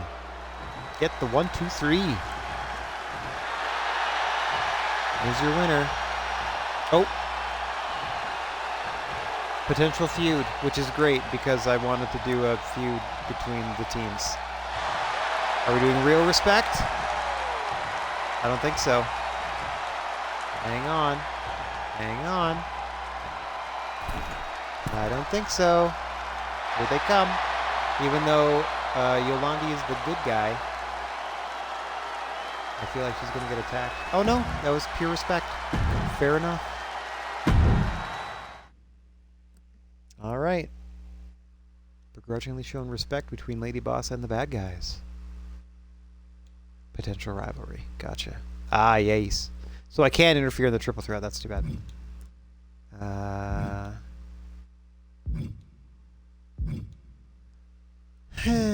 Can I have Mystique run in on Katy Perry somehow during the entrances? That would be cool. If I could do that, maybe I'll try to pull that off. That makes sense story-wise. Otherwise, there's no reason to have anybody run in on any of the other matches. The only one I was going to do for fun was this, just because. But we're just going to get right down to it. Triple threat rules. First pin or submission takes home the victory. As more contenders looking to climb the ranks. Hopper versus Flash Gordon versus Lil Nas X. Not in that order. Left to right, Lil Nas X, Flash Gordon, Hopper. As Trebuchet number 16 continues. Our second of 2 weeks. Next week at this time, Thursday at 9 a.m. Eastern, we're going to be presenting GWA Heatseeker in its entirety. The entire stream is going to be the 10-match pay-per-view, where I've already decided that pay-per-view rules dictate we're going to do full entrances, let everyone have their moment to shine for these big pay-per-views. We only do 6 of them, I believe. Throughout the entirety of our run here, and we build we build them for 2 months, so we might as well make a spectacle of it. The first pay-per-view we did after doing the 2 go home shows, and that was a 5+ hour stream, and And that ain't it for me. Like, that ain't my jam. I run out of juice. I ain't got the squeeze, kid, to go that long. But I can do like a 3 hour. 2 to 3 is my sweet spot. Lil Nas X in the purely pink in the corner. Flash Gordon conveniently wearing his name across his white t-shirt. Hopper dressed for his date. Sorry to interrupt you, Hopper, for this wrestling contest. Hang on. Quick rope break. First pinfall or submission wins this one. As all three gentlemen looking to climb the ranks, earn their way into contention for the multimedia or multiversal championships. I would say a healthy run with the multimedia championship will certainly get the eyes of the multiversal bookers and get you more matches with other like-minded contenders to the larger belt, etc., etc. Swing and a miss. Up and over goes Flash. Hopper indicating to the crowd that he's okay. Now it's a reverse. Flash's reversal. 3 fan favorites as far as I know in this one. Could be anybody's match. Just hoping for a spirited, clean fought contest.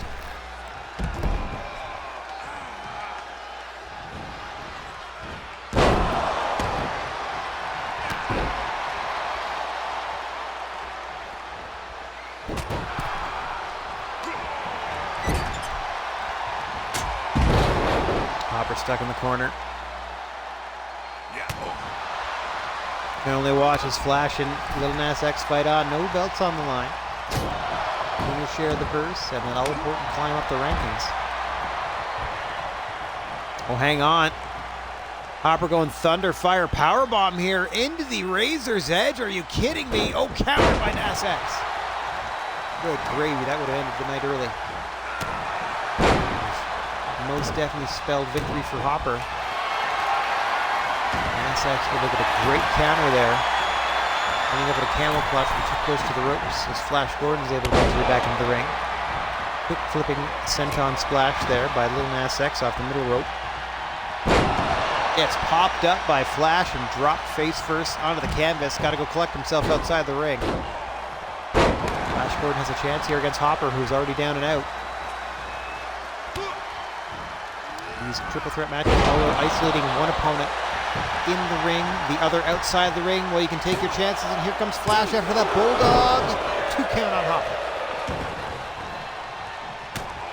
Flash has got to keep together here as he transitions into a sleeper on Lil Nas X. Nas X able to break with that chin crusher. Almost put his lights out, however. Flash gets caught. Flash gets caught by Hopper. Walking him around. Delayed vertical on the way. Beautifully executed as he calls for the crowd. Nas X picking the spot. Out goes Flash. Hopper with a big choke slam to Lil Nas X. Into the cover. 1, 2. Ooh, solid 2 count for Hopper there.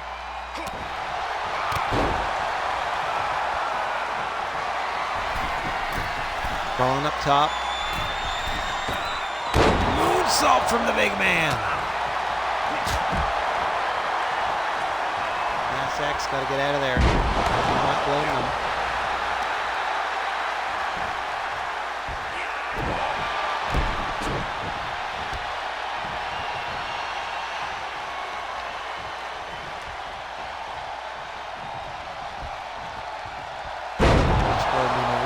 Put Hopper away before Lil Nas X can regain his wherewithal. Oh no!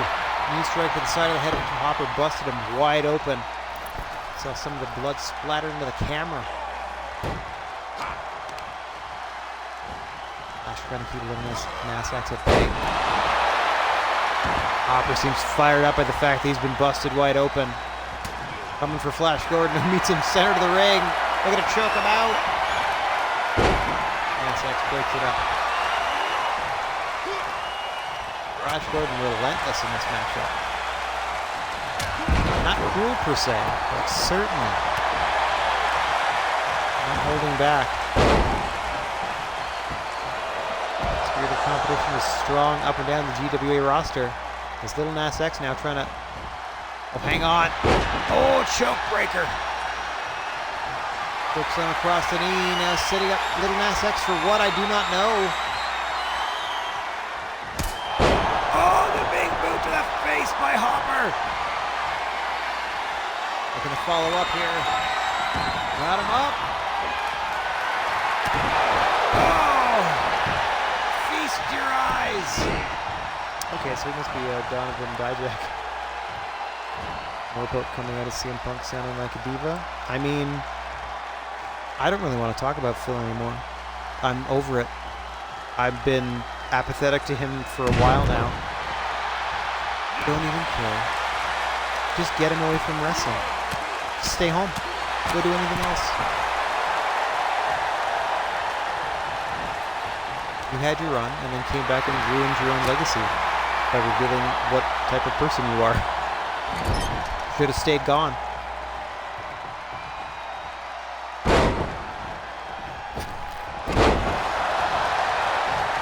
Sliding into that fancy leg drop. Out goes Flash once again. Up and over goes Hopper as well. Lil Nas X has to get one of these two fighters back into the ring if he wants to win this thing.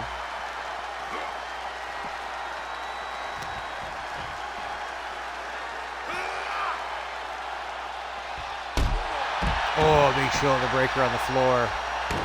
No count out, no DQ. Oh, Miracle Ecstasy. He chokeslam into the powerbomb. Gets DDT'd for his troubles. All three men hitting some major offense on the floor here. Excellent strikes by Lil Nas X. No idea who his moveset is. All three of these gentlemen, I have no idea. Oh no, I think Hopper is Donovan Dijak or Dijakovic or whatever his name is. Dijak. Is it just Dijak? Whatever. But I think the normal version and not the whatever that stable was in the mask that doesn't mask his identity. Big bulldog by Flash, immediately broken up by Lil Nas X, just waiting for it. Gotta isolate your opponent here. Hang on. Oh, was going small package driver, gets reversed into a small package by Flash. Hopper's out. Oh, but just a one. Yeah, Swerve and Hangman's an interesting pairing. That's breaking up Rocco. Looking forward to that feud. It's nice seeing Swerve work his way up the card now that there seems that there's an actual progression, because now he's like, did some tag team stuff, had a brief tag run, sort of wrapped up his feud with Keith, did a little bit of stuff with helping establish Nick Wayne, and did some stuff with Darby Allin. Now he's moving on to working with a former world champion. Like, this is all great. I got no complaints about any of this. Go Swerve.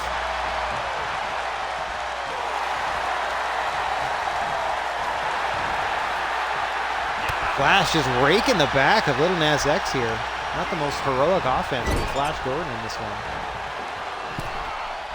Nas X has him perched on the top, however. Oh, going for the iconoclasm, gets blocked. Flash just bounces Lil Nas X's face off the canvas, pulls him right back to his feet, but in comes Hopper. Fireman's carry to Flash. Fought out. Reverse DDT to Hopper. Into the cover. 1, 2. No, Hopper out at 2. Nas X was dazed there. Could not do a thing to stop that previous pin attempt. Hopper with the takedown. Out goes Nas X. Turns his focus to Flash Gordon. Sends him into the corner. Oh, what a shot. Chop across the throat. Now picking him back up to his feet. Flash able to shove him off. Nas X is down and out, but so whatever they got to do it fast. Here it is. Feast your eyes once again by Hopper. Looking for the pin on Flash. Referee runs to the cover. 1, 2. No, Flash Gordon out at 2. Nas X trying to get back into this thing. Looking for support on the apron. He enters the ring. Flash once again going for the sleeper. Seems to be a finish of his. He might be Roddy Piper. Just because they have a sleeper finish. Keeps going for it. Into that bulldog. Yeah, bulldog and a sleeper. feel like he's Rowdy Piper. Yeah, especially if it's like for sure a sleeper finish. Oh, he's got him. He's got him locked, and that is it. Flash Gordon puts Little Nas X to sleep.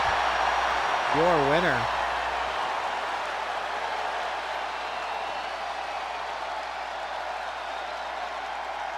Hello, the replay here. Big Bulldog out of Flash. Yeah, he is for sure. I'm fairly confident he's Rowdy Piper.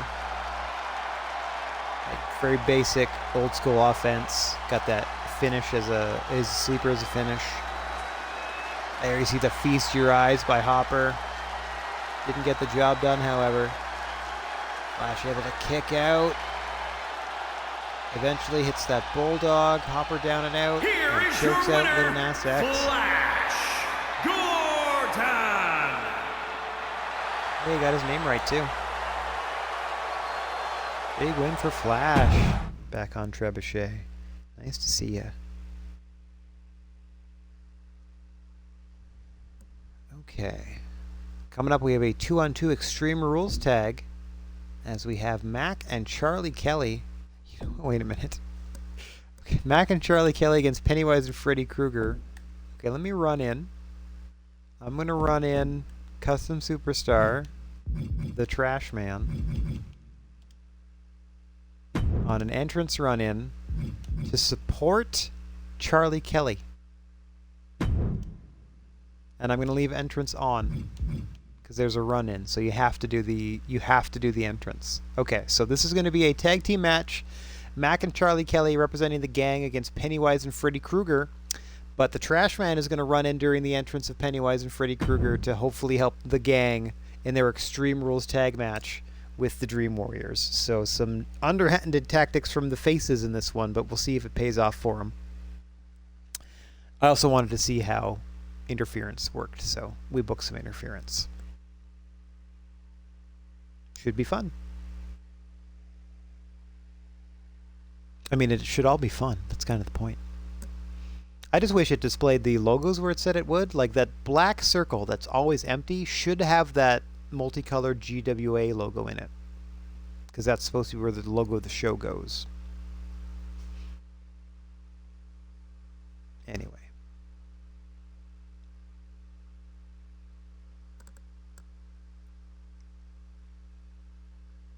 They're painted on abs. Hilarious stuff. Okay, let's see how this works.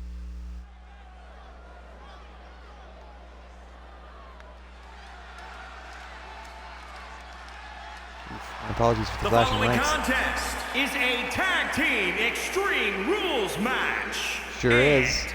At a combined weight of 392 pounds, the Geeks. Oh. Wait, what is going on here? Wait, why is the Trash Man in the match? What has happened? The Trash Man and Freddy Krueger ran out. I sent the Trash Man to support Charlie Kelly. Now they've turned the lights on, and now he's fighting his... This is not the match. This is not the match I booked. I'm gonna go ahead and quit.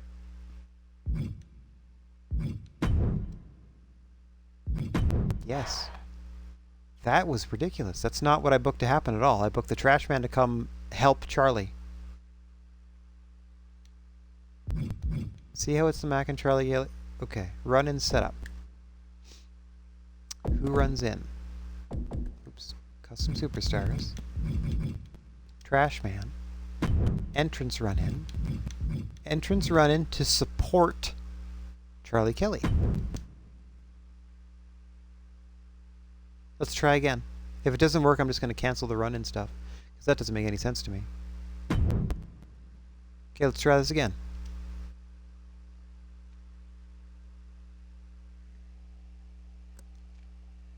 Why does it change the match to be Trash Man and Freddy Krueger?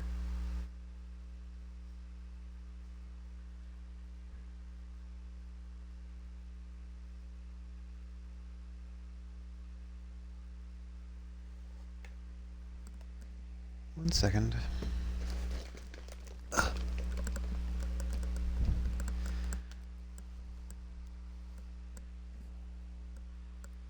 I believe someone opened the door on me.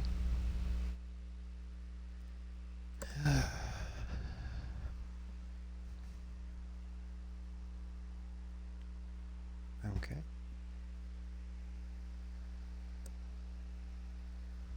I thought I was supposed to keep the animals in here. I guess not. Okay, so let's see what happens here with this weird entrance thing.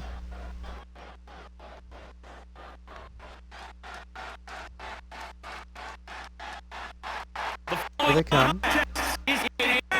I can't skip any of this either. Okay. And then once again, it didn't work right. That's so weird. Okay, I'm going to quit match. And then delete the interference.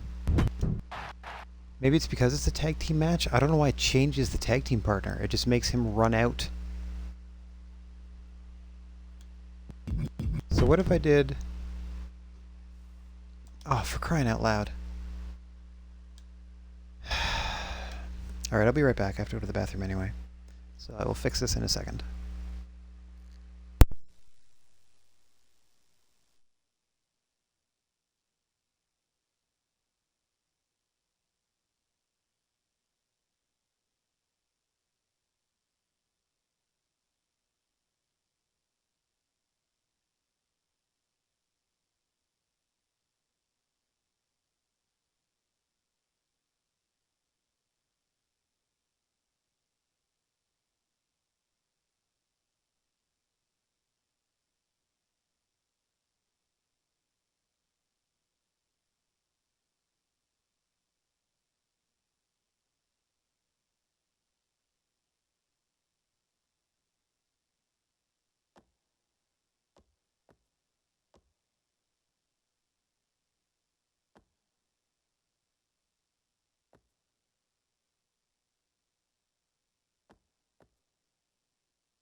Okay, we back. Ugh, I think. Pretty sure.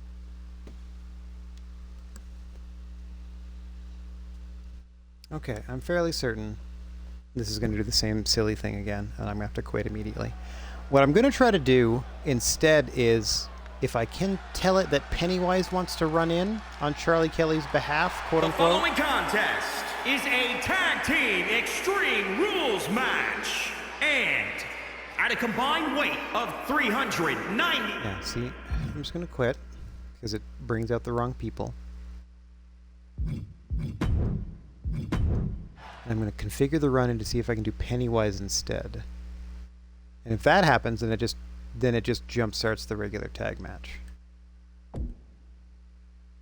I don't know how to cancel it now that there is a run-in. I don't know how to get rid of the run-in, so I'm just going to try to confine it. Okay, so I choose Pennywise to run in to quote-unquote support Charlie Kelly. Now, I believe the way this works is this is going to have Pennywise and Freddy Krueger interrupt their entrance. So that at least gets us to the proper matchup. Very strange stuff. I thought since it was an Extreme Rules and there was no DQ, I could have Trash Man come in and help out help out Charlie and Mac. I was going to say his kids, but they're not really his kids. his adopted kids, pretty much.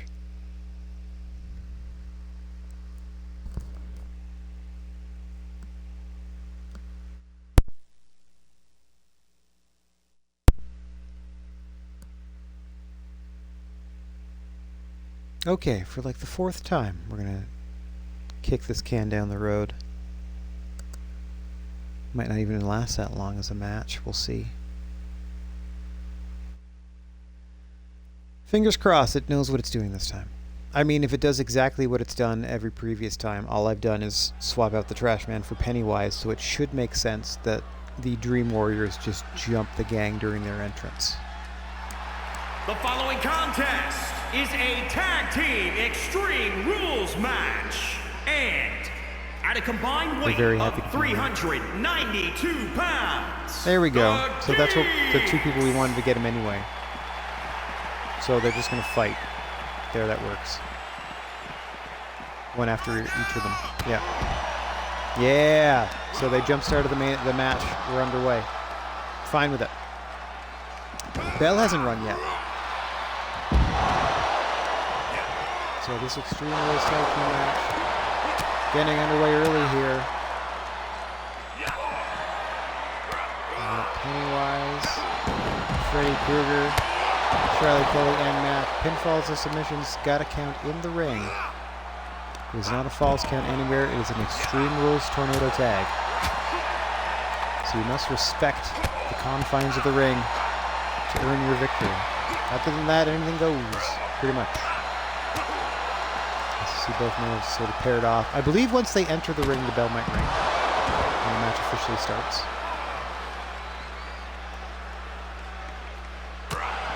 But no love lost between the gang and the Dream Warriors. It's starting hot and heavy here. That's it. They knocked him out. Charlie Kelly unable to go. Pennywise knocked him out. Dream Warriors, your winners after all that. Match never even got underway. So they won by referee stoppage, which I did not know was a rule. Okay, so no run-ins here. This is just a singles contest between Bruce Lee and Jason Statham, with Chuck Norris in the corner of Bruce Lee and Nicolas Cage in the corner of Jason Statham. Some factional warfare. Soul Bros on your left, Hollywood and Violence on your right. Well, I'm glad I looked at that run-in stuff. I like learning these things. I'm not disappointed by having it not work out well by the AI and stuff. I wasn't expecting much when it didn't know how to do the run-in properly. So that essentially... It said the Dream Warriors won by virtue of knocking out Charlie Kelly, but kind of technically that was a no contest. Because the match never officially started. It was just a beatdown during the entrance, and it turned out Charlie Kelly got hurt and was unable to properly go, so they couldn't do the proper match. Anyway.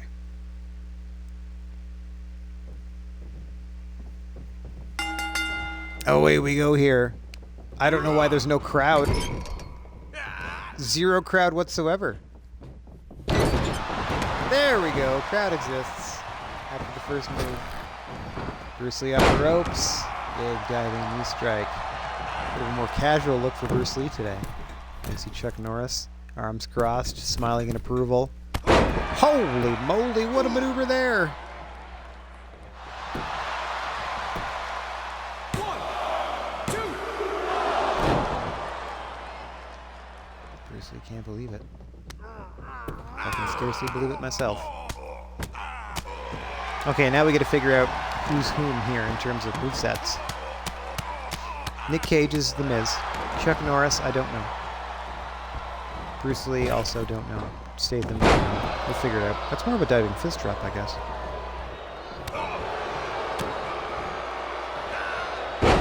Oh! Immediately over that German. Nicely done. Deadlifts him over. Nice bridge. Just gets a 1 count, though. Elects to roll with it. Keeps that waist lock. Does Statham. Solid fundamentals so far.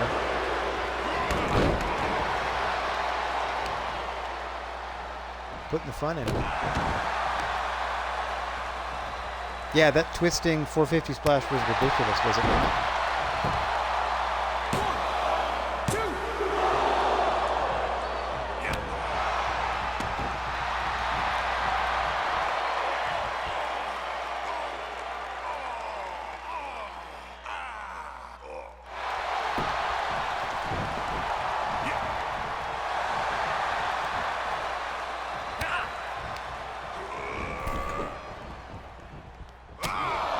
Boom. Oh, I thought he was going to catch him with something. Oh, Bruce Lee caught him in kind. Able to counter there, twist him around. Ripcord knee strike by Bruce Lee. Where's he going? Getting him set in the corner. What's he looking for here? Statham down. Oh, shining black. This is what the Wizard gets to with the Enziguri. Shining black. Back of the head of Statham. 2 and somehow able to kick out. What a moveset. I wonder who Bruce Lee is emulating here. Statham trying to get back into this thing. Nothing doing. Off the ropes goes Bruce. Oh, single leg stomp into the canvas. Pulling away from the ropes. Going for the cover is Bruce. Trying to win things here for the Soul Bros. Ref in position 1, 2, 3. Bruce Lee picking up a big win. Just stomp him into oblivion. What do you think? Was that Seth Rollins-y or maybe not? Oh, potential feud. Just gonna skip that. Don't worry about it. Okay. Another potential rivalry there. Now we have in the semi-main event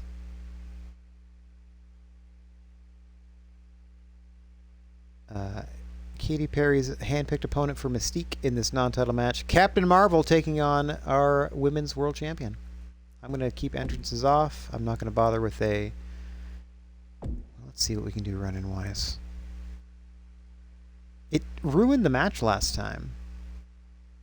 But if I pick somebody, like for example Catwoman, to run in after the match, sure, to support Mystique. Yeah, okay. I can still turn entrances off then. Sweet. So Catwoman's going to come help after, win or lose, which is nice continuity there, so I'm fine with that. Assuming it works properly. We'll see. The entrance one was weird and it changed the tag match, so that one didn't quite work. It seems like you're meant to... If you jump somebody during an entrance, it seems you're meant to take them out of the match. So this post-match one, we'll see. If it's just a beatdown on Captain Marvel, or if she goes after Katy Perry as well, who I'm hoping sticks around for the post-match stuff. We'll see. It's all experimenting as we go through this year of WWE 2K22's Universe Mode.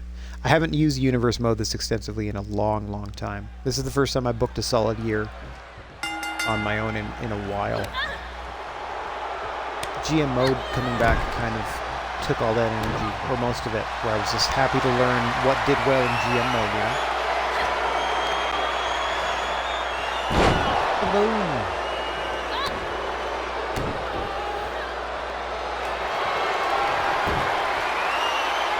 Mystique able to get the early advantage here on Captain Marvel.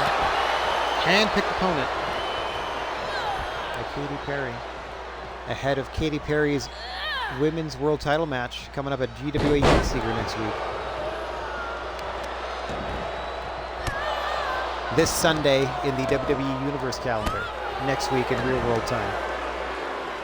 It'll be our next Thursday morning's excitement. Full 10-match pay-per-view, complete with entrances. With all the grandeur it deserves. That I can book just before I go on air, and then just run it. Oh wow, what power on display here from Captain Marvel. The way I book the 10-match pay-per-views is the first match or two I consider being the pre-show, and then the remaining 8 or 9 matches I build toward the climactic, like this is the biggest match, pay-per-view type of thing. So the first two could kind of be anything, and then like match sort of 3 onward, and picking what would open the show, what would follow that, etc., etc. Hey, what's going on, Rabbit? What's going on, White Rabbit Object? Nice to see you. Hope you're having a great morning. Mystique here is your world champ, your women's world champions. She has been, she's facing Katy Perry at the pay-per-view for her title. Last week, Mystique picked Catwoman to face Katy Perry to soften her up, and Catwoman actually got the victory. So Katy Perry's challenge for Mystique this week in response was to enlist the aid of Captain Marvel to try to take out Mystique. See how effective she is. You're just in time, Rabbit, for this is our semi-main event of our second show. And then you're just in time for a big tag team title cage match with a main event coming your way following this contest. And then next week we got the big pay-per-view. Up, over, and around goes Mystique. Nicely done there, getting out of that predicament. Women's world champion for a reason is Mystique. A wily, crafty veteran. Oh, hang on. Oh, double chicken wing. Face planted down. Leg hook, looking back. Oh, almost pins the champ.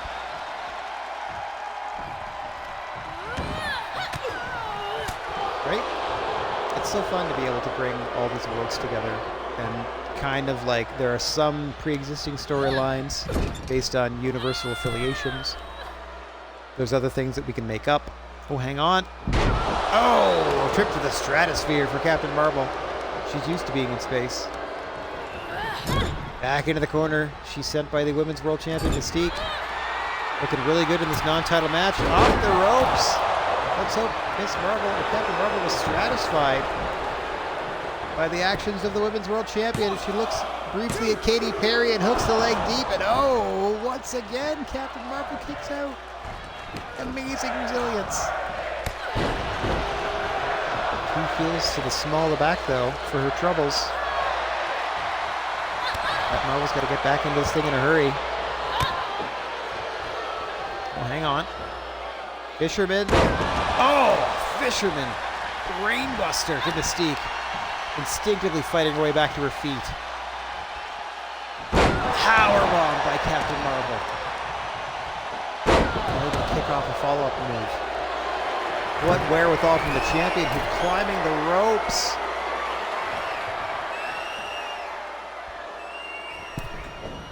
Nope, can't quite time what she wanted there. Puts her in harm's way. Alabama slam into the turnbuckles. She may have hit her back of her head on all three on the way down. Up and over she goes, Captain Marvel. Mystique hanging in there and hanging in there. Your Women's World Champion. Ascending to the top. Finally has something in mind off the ropes here. Oh, misses the big splash. Carol Danvers able to duck out of the way.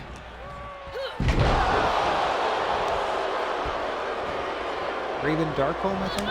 Able to counter into that neckbreaker. I think that's her name, something like that. Mystique.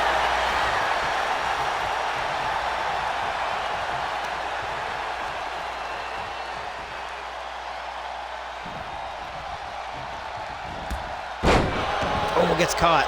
Quick leg trip. Nicely done. Spin to win on Mystique. Captain Marvel hits the enziguri, scoops her up. What is this? The reverse accordion. The ref on the other side of the ring somehow in position to call for a submission if one is rendered here. Mystique rumples to the canvas after Captain Marvel lets go. Got her set up for something. Measuring the champion is Captain Marvel. Double underhook. Face plant. Roll over. Into the pin. Too close to the ropes. That's going to force a break. That most assuredly saved the match for your world champion Mystique. Gets that turnaround clothesline. Spikes her with a short DDT. Oh. Captain Marvel comes back. Back and forth these two go. Katy Perry's got to be wondering. Sure, it'd be great if Captain Marvel beats Mystique, but what if I fail the pay-per-view? Does that not make Captain Marvel #1 contender? What if I succeed at the pay-per-view? Would that not make Captain Marvel close to #1 contender? Very interesting choice here from Katy Perry in her own defense. I believe Mystique paid off Catwoman for her appearance last week, so that's easily remedied, but Captain Marvel may have agreed to this knowing that she might get a future title shot. Big bulldog of Forsets, if she can defeat the champ, who hooks her leg deep and stares into the eyes of Katy Perry as she gets to 3. What a war between these two. Mystique barely surviving Captain Marvel. In this non-title matchup, Mystique, your winner. Undefeated on her way to defending that belt at the pay-per-view. There you see some of the action.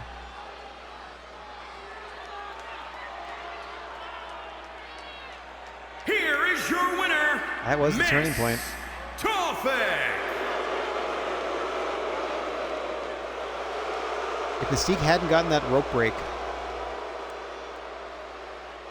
I think she would have been pinned. But your women's world champion comes out on top. Oh, wait, I missed... dang it, I skipped the thing where the run-in was going to happen.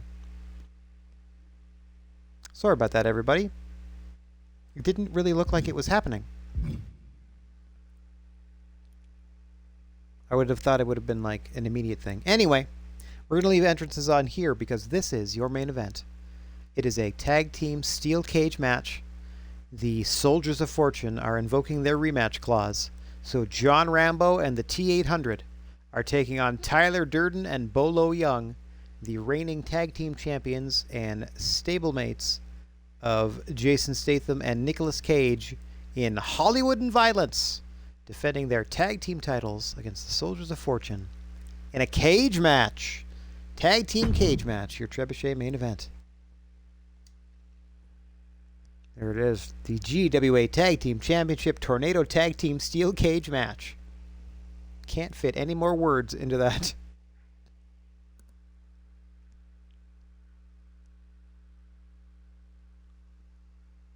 Soldiers of Fortune lost their tag belts just a few weeks ago, enacting their rematch clause before the pay-per-view in an effort to get those belts back before GWA Heatseeker, coming your way next Thursday morning in real-world time. Or, if you're in the WWE Universe world that this actually takes place in, this is the go-home show on the, I think, Thursdays. Or no, it might actually be, yeah, I think it's Thursdays in this world, so it would be the following Sunday, like just a few days away. Right? What a matchup this should be. I think the rules of the tag team steel cage match means both people on your team have to leave the ring to win. I think that's one way to win. Or you can also do pinfall. It's goofy WWE tag team rules, or tag team cage match rules. That's all I'm saying. We're going to find out together. As we are ready for the main event. Tag titles on the line. There you see the cage hanging above the ring. It hasn't been hanging above the ring all night, but it's there now. Here come the former champs invoking their rematch clause, trying to get those belts back. The following contest is a tag team steel cage match. It is for the Tag Team Championship. Hells yeah. At a combined weight of 507 pounds. The Stooges! Worst ring announcer in the game.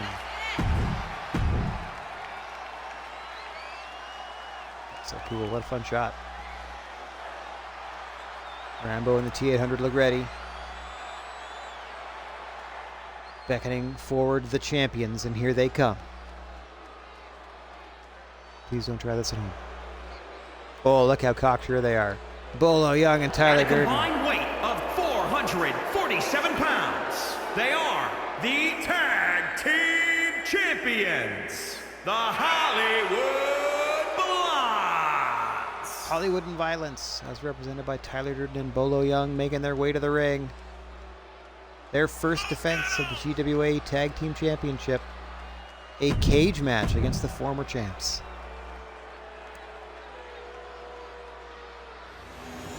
There you see the beautiful tag team belts they're fighting for.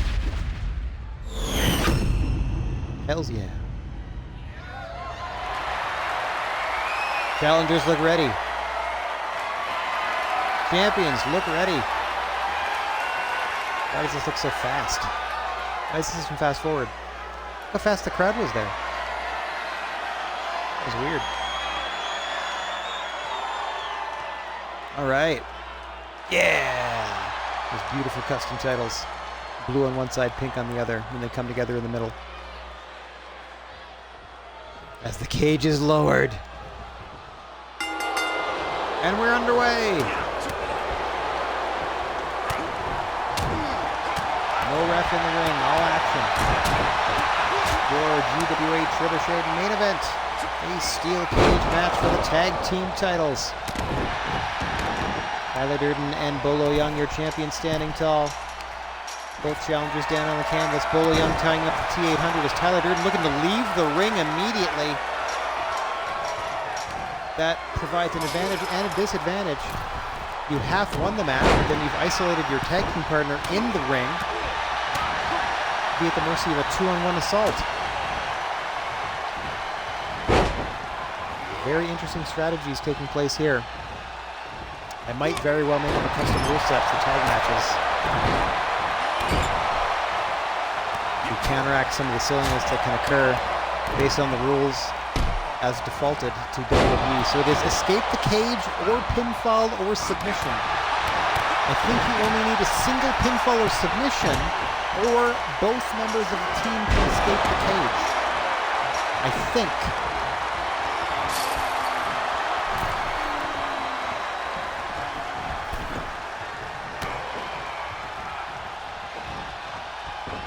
Oh, what a counter off the snap suplex into the DDT. I didn't even know it was physically possible. But Tyler Durden somehow found a way.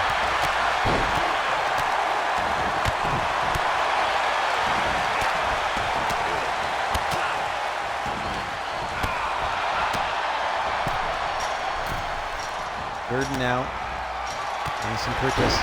He's tried to ascend most sides of the ring by now. Looks like he's going to get halfway up. Yep, he's completed the first sequence there. Gonna get up to the second spot as Bolo Young is isolating Rambo on the canvas, and the T800 has ascended the wall of the cage. Hopefully we can get a shot of that soon. There we go. As you see Tyler Durden defending off the T800. Durden may win this thing in short order, or he could put his team at his advantage. I don't know. I don't know if it's first or both. Doing his best to hang on to the top of the cage. T800 trying to drag him back down by the leg. Got it back into the ring there.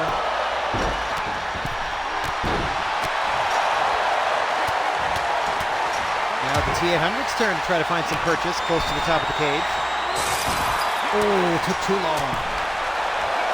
Rambo and Bolo Young going tete-a-tete. Oh, geez. Inverted headbutt there by the T800 as Tyler Durden going up and out. Bolo Young the opposite side. Smart strategy by his tag team championship partner. No one to oppose Bolo Young. No one at all. Rambo's starting to stir. He's got to hurry. Bolo Young is almost out of the ring.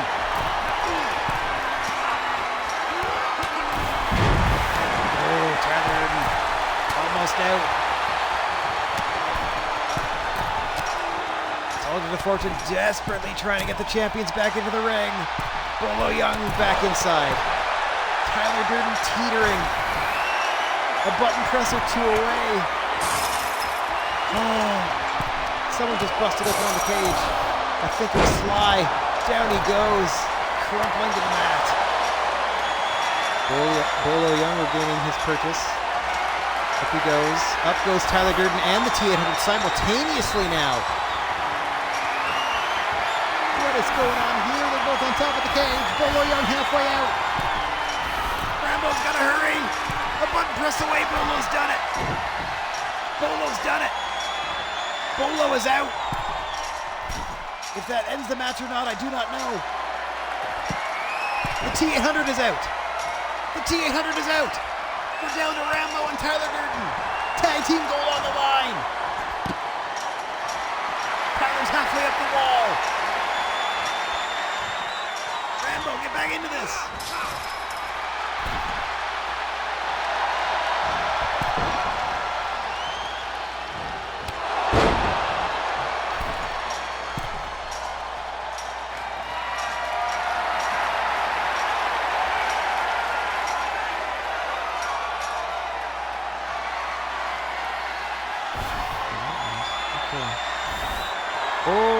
Rambo's down and out. Durden is up and over. They're going to retain here unless Rambo can get up the wall.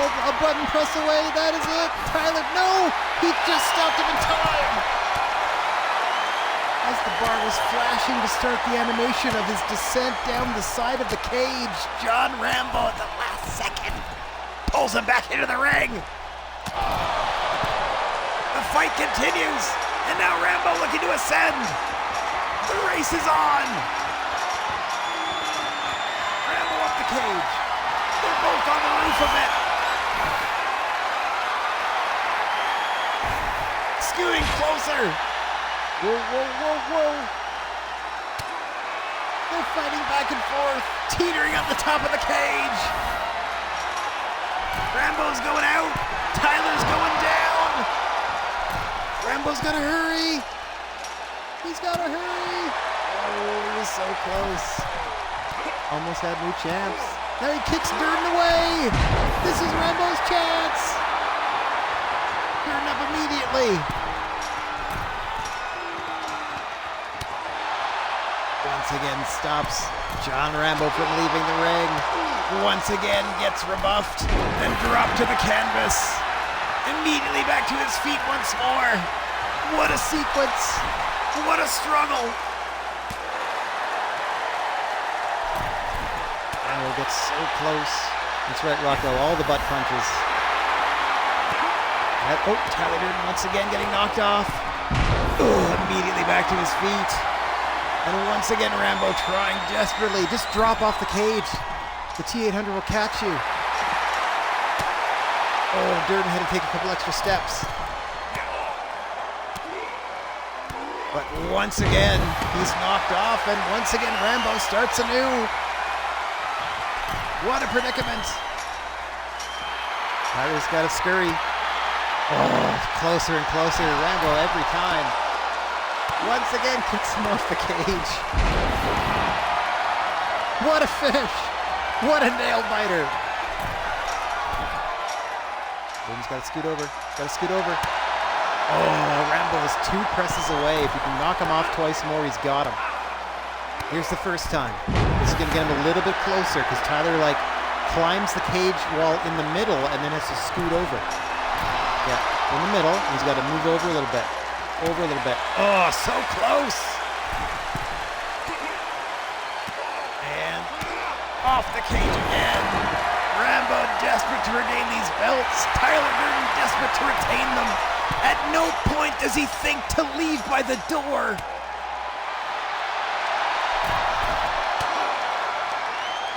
Oh, he's got him by the leg now. Rambo's coming down. Oh, he had so much time, so many opportunities. And now Durden's gonna climb. No, Rambo stops him. Twice off the cage. Down he goes. Up goes Rambo once again. All right, he's at least up to the roof. My word, what a struggle. Now he's going over. Durden just watching. Now he climbs. And the process begins anew. Rambo dazed. Rambo in trouble. Rambo's got to get some offense in here or he's toast. Nope, Rambo being pulled down again now. What tension in this cage match. I've never seen anything like it. Durden now looking to climb. Rambo climbing as well. Hurry up, hurry up. They're both on top of the cage now. Rambo, hurry up. Hit him. Hit him. Oh, he bounces him off. Oh, and it's Rambo's turn. Oh, Tyler's in trouble. Tyler's in trouble. Tyler's got to leave. Rambo can go. Tyler has to go all the way down and then back up. Go, go, go, go, go, go, go, Rambo. He's got to scoot. Rambo's going down. No, he blocked him. The last second, he punched him in the face and blocked him. What a matchup. Rambo kicks free. But again, he gets up immediately. Just gotta hurry. He's not gonna make it. There it is with the block.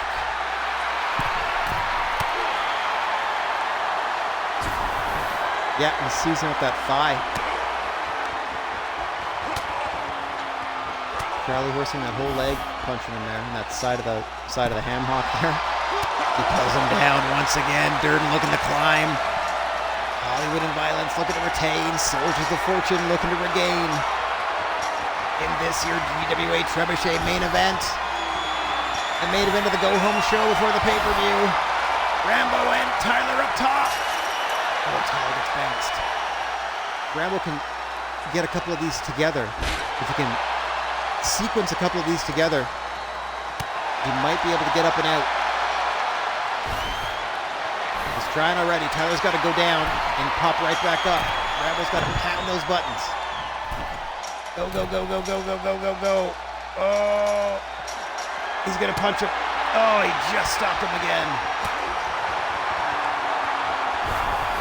So close for so long now. Kicks him off. He's going to get up immediately. Which is weird. I wish he would stay down for a second. If he stood down for like 2 seconds, this match would be over. Oh, look at Rambo go! Oh, just. That was close. Oh, Rambo blocks. Rambo gets some distance. Go, Rambo, go! Look at him go! Mash those buttons. Mash them like you've never mashed them before. It's too late. It's too late.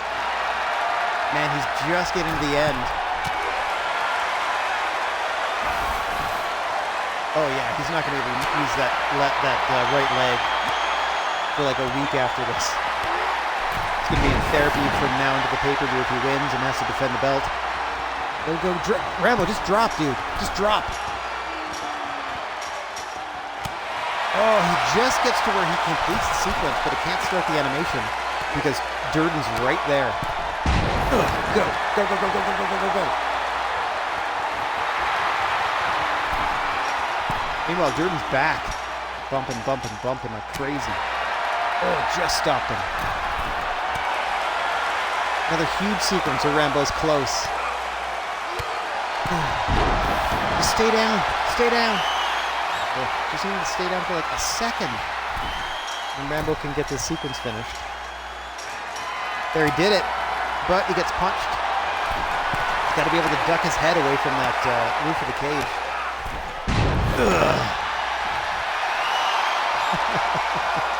What an ending to this tag team war!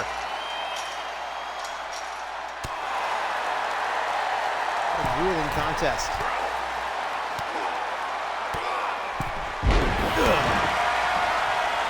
Down he goes, up he goes. Getting closer again. See, he gets into starts the animation, but he just gets popped. He's like 3 more seconds. And this thing's over. Love the camera work, by the way. We don't pay our crew enough.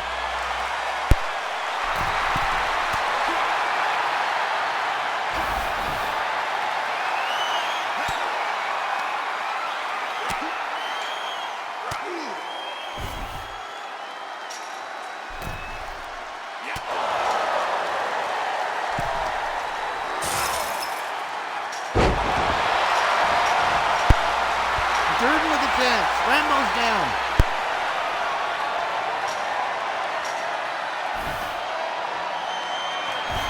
Rambo down and out. Durden for the win.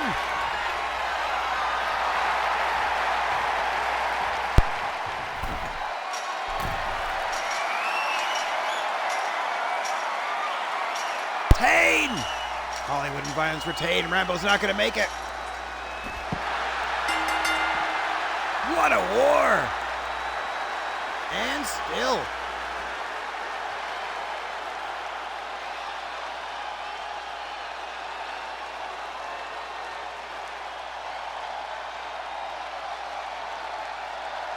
Wowzers.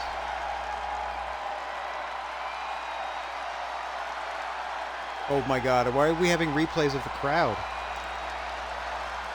The replay system is busted. Here Yeah, what an are upset. your winners and still the tag team champions, the Hollywood Blondes. Oh, okay, so New Day celebration. I get it now. What a war!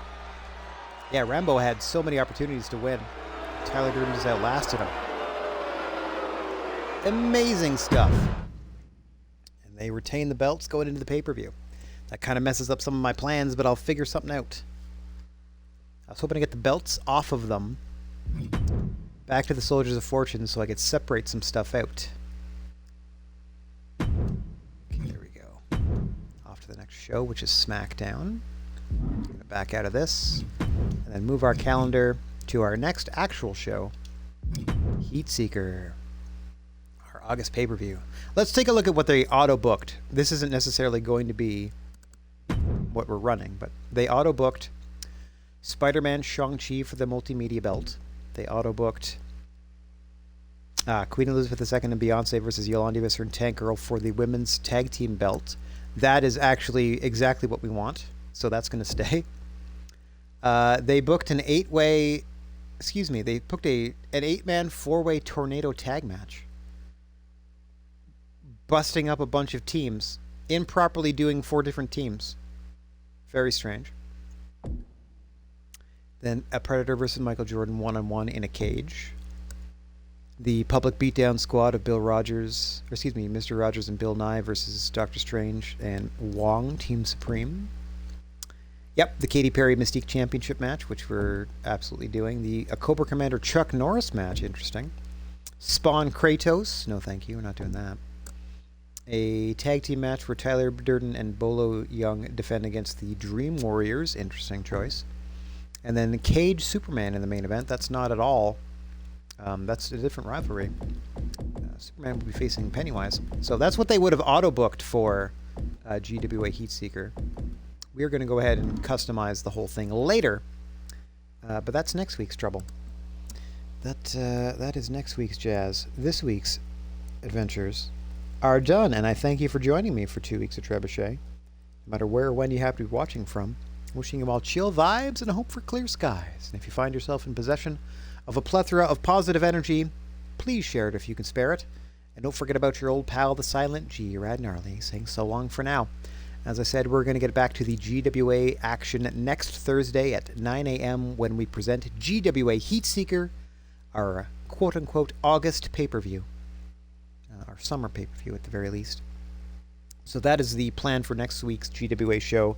We've done all the trebuchets leading up to it. Next week we're going to do the pay-per-view. Should take about 2 hours. And then the week after that we get back to the weekly TV. Tomorrow is Friday. Normally, I stream Minecraft Friday nights. In the wake of losing my basement apartment to that 3 foot of floodwater, I have some of my computer stuff set up. I can play Minecraft. I might be able to broadcast Minecraft on OBS. But, and this is a very important but, I don't have the proper equipment to test my microphone to see if it works, because one of the important cables that I need to do that was definitely ruined. It might be the only thing in the whole like sequence of cables and devices that is in any trouble, but that definitely need to be replaced. So once I have that replaced, I can test my microphone. Other than that, I don't have a headset that I can plug into my PC and use. So I don't have a microphone for Minecraft. So I might broadcast everyone else's audio but mine, or I might try to find a way to get a microphone working for tomorrow night, or I might just try to find a way to play the game with our pals and not necessarily broadcast it. Rabbit, it was the basement in and of itself we've sort of restored to its unfinished condition. I mean, unfortunately it was a finished basement before, but we've sort of scaled it back to the unfinished conditions. So we've had to do the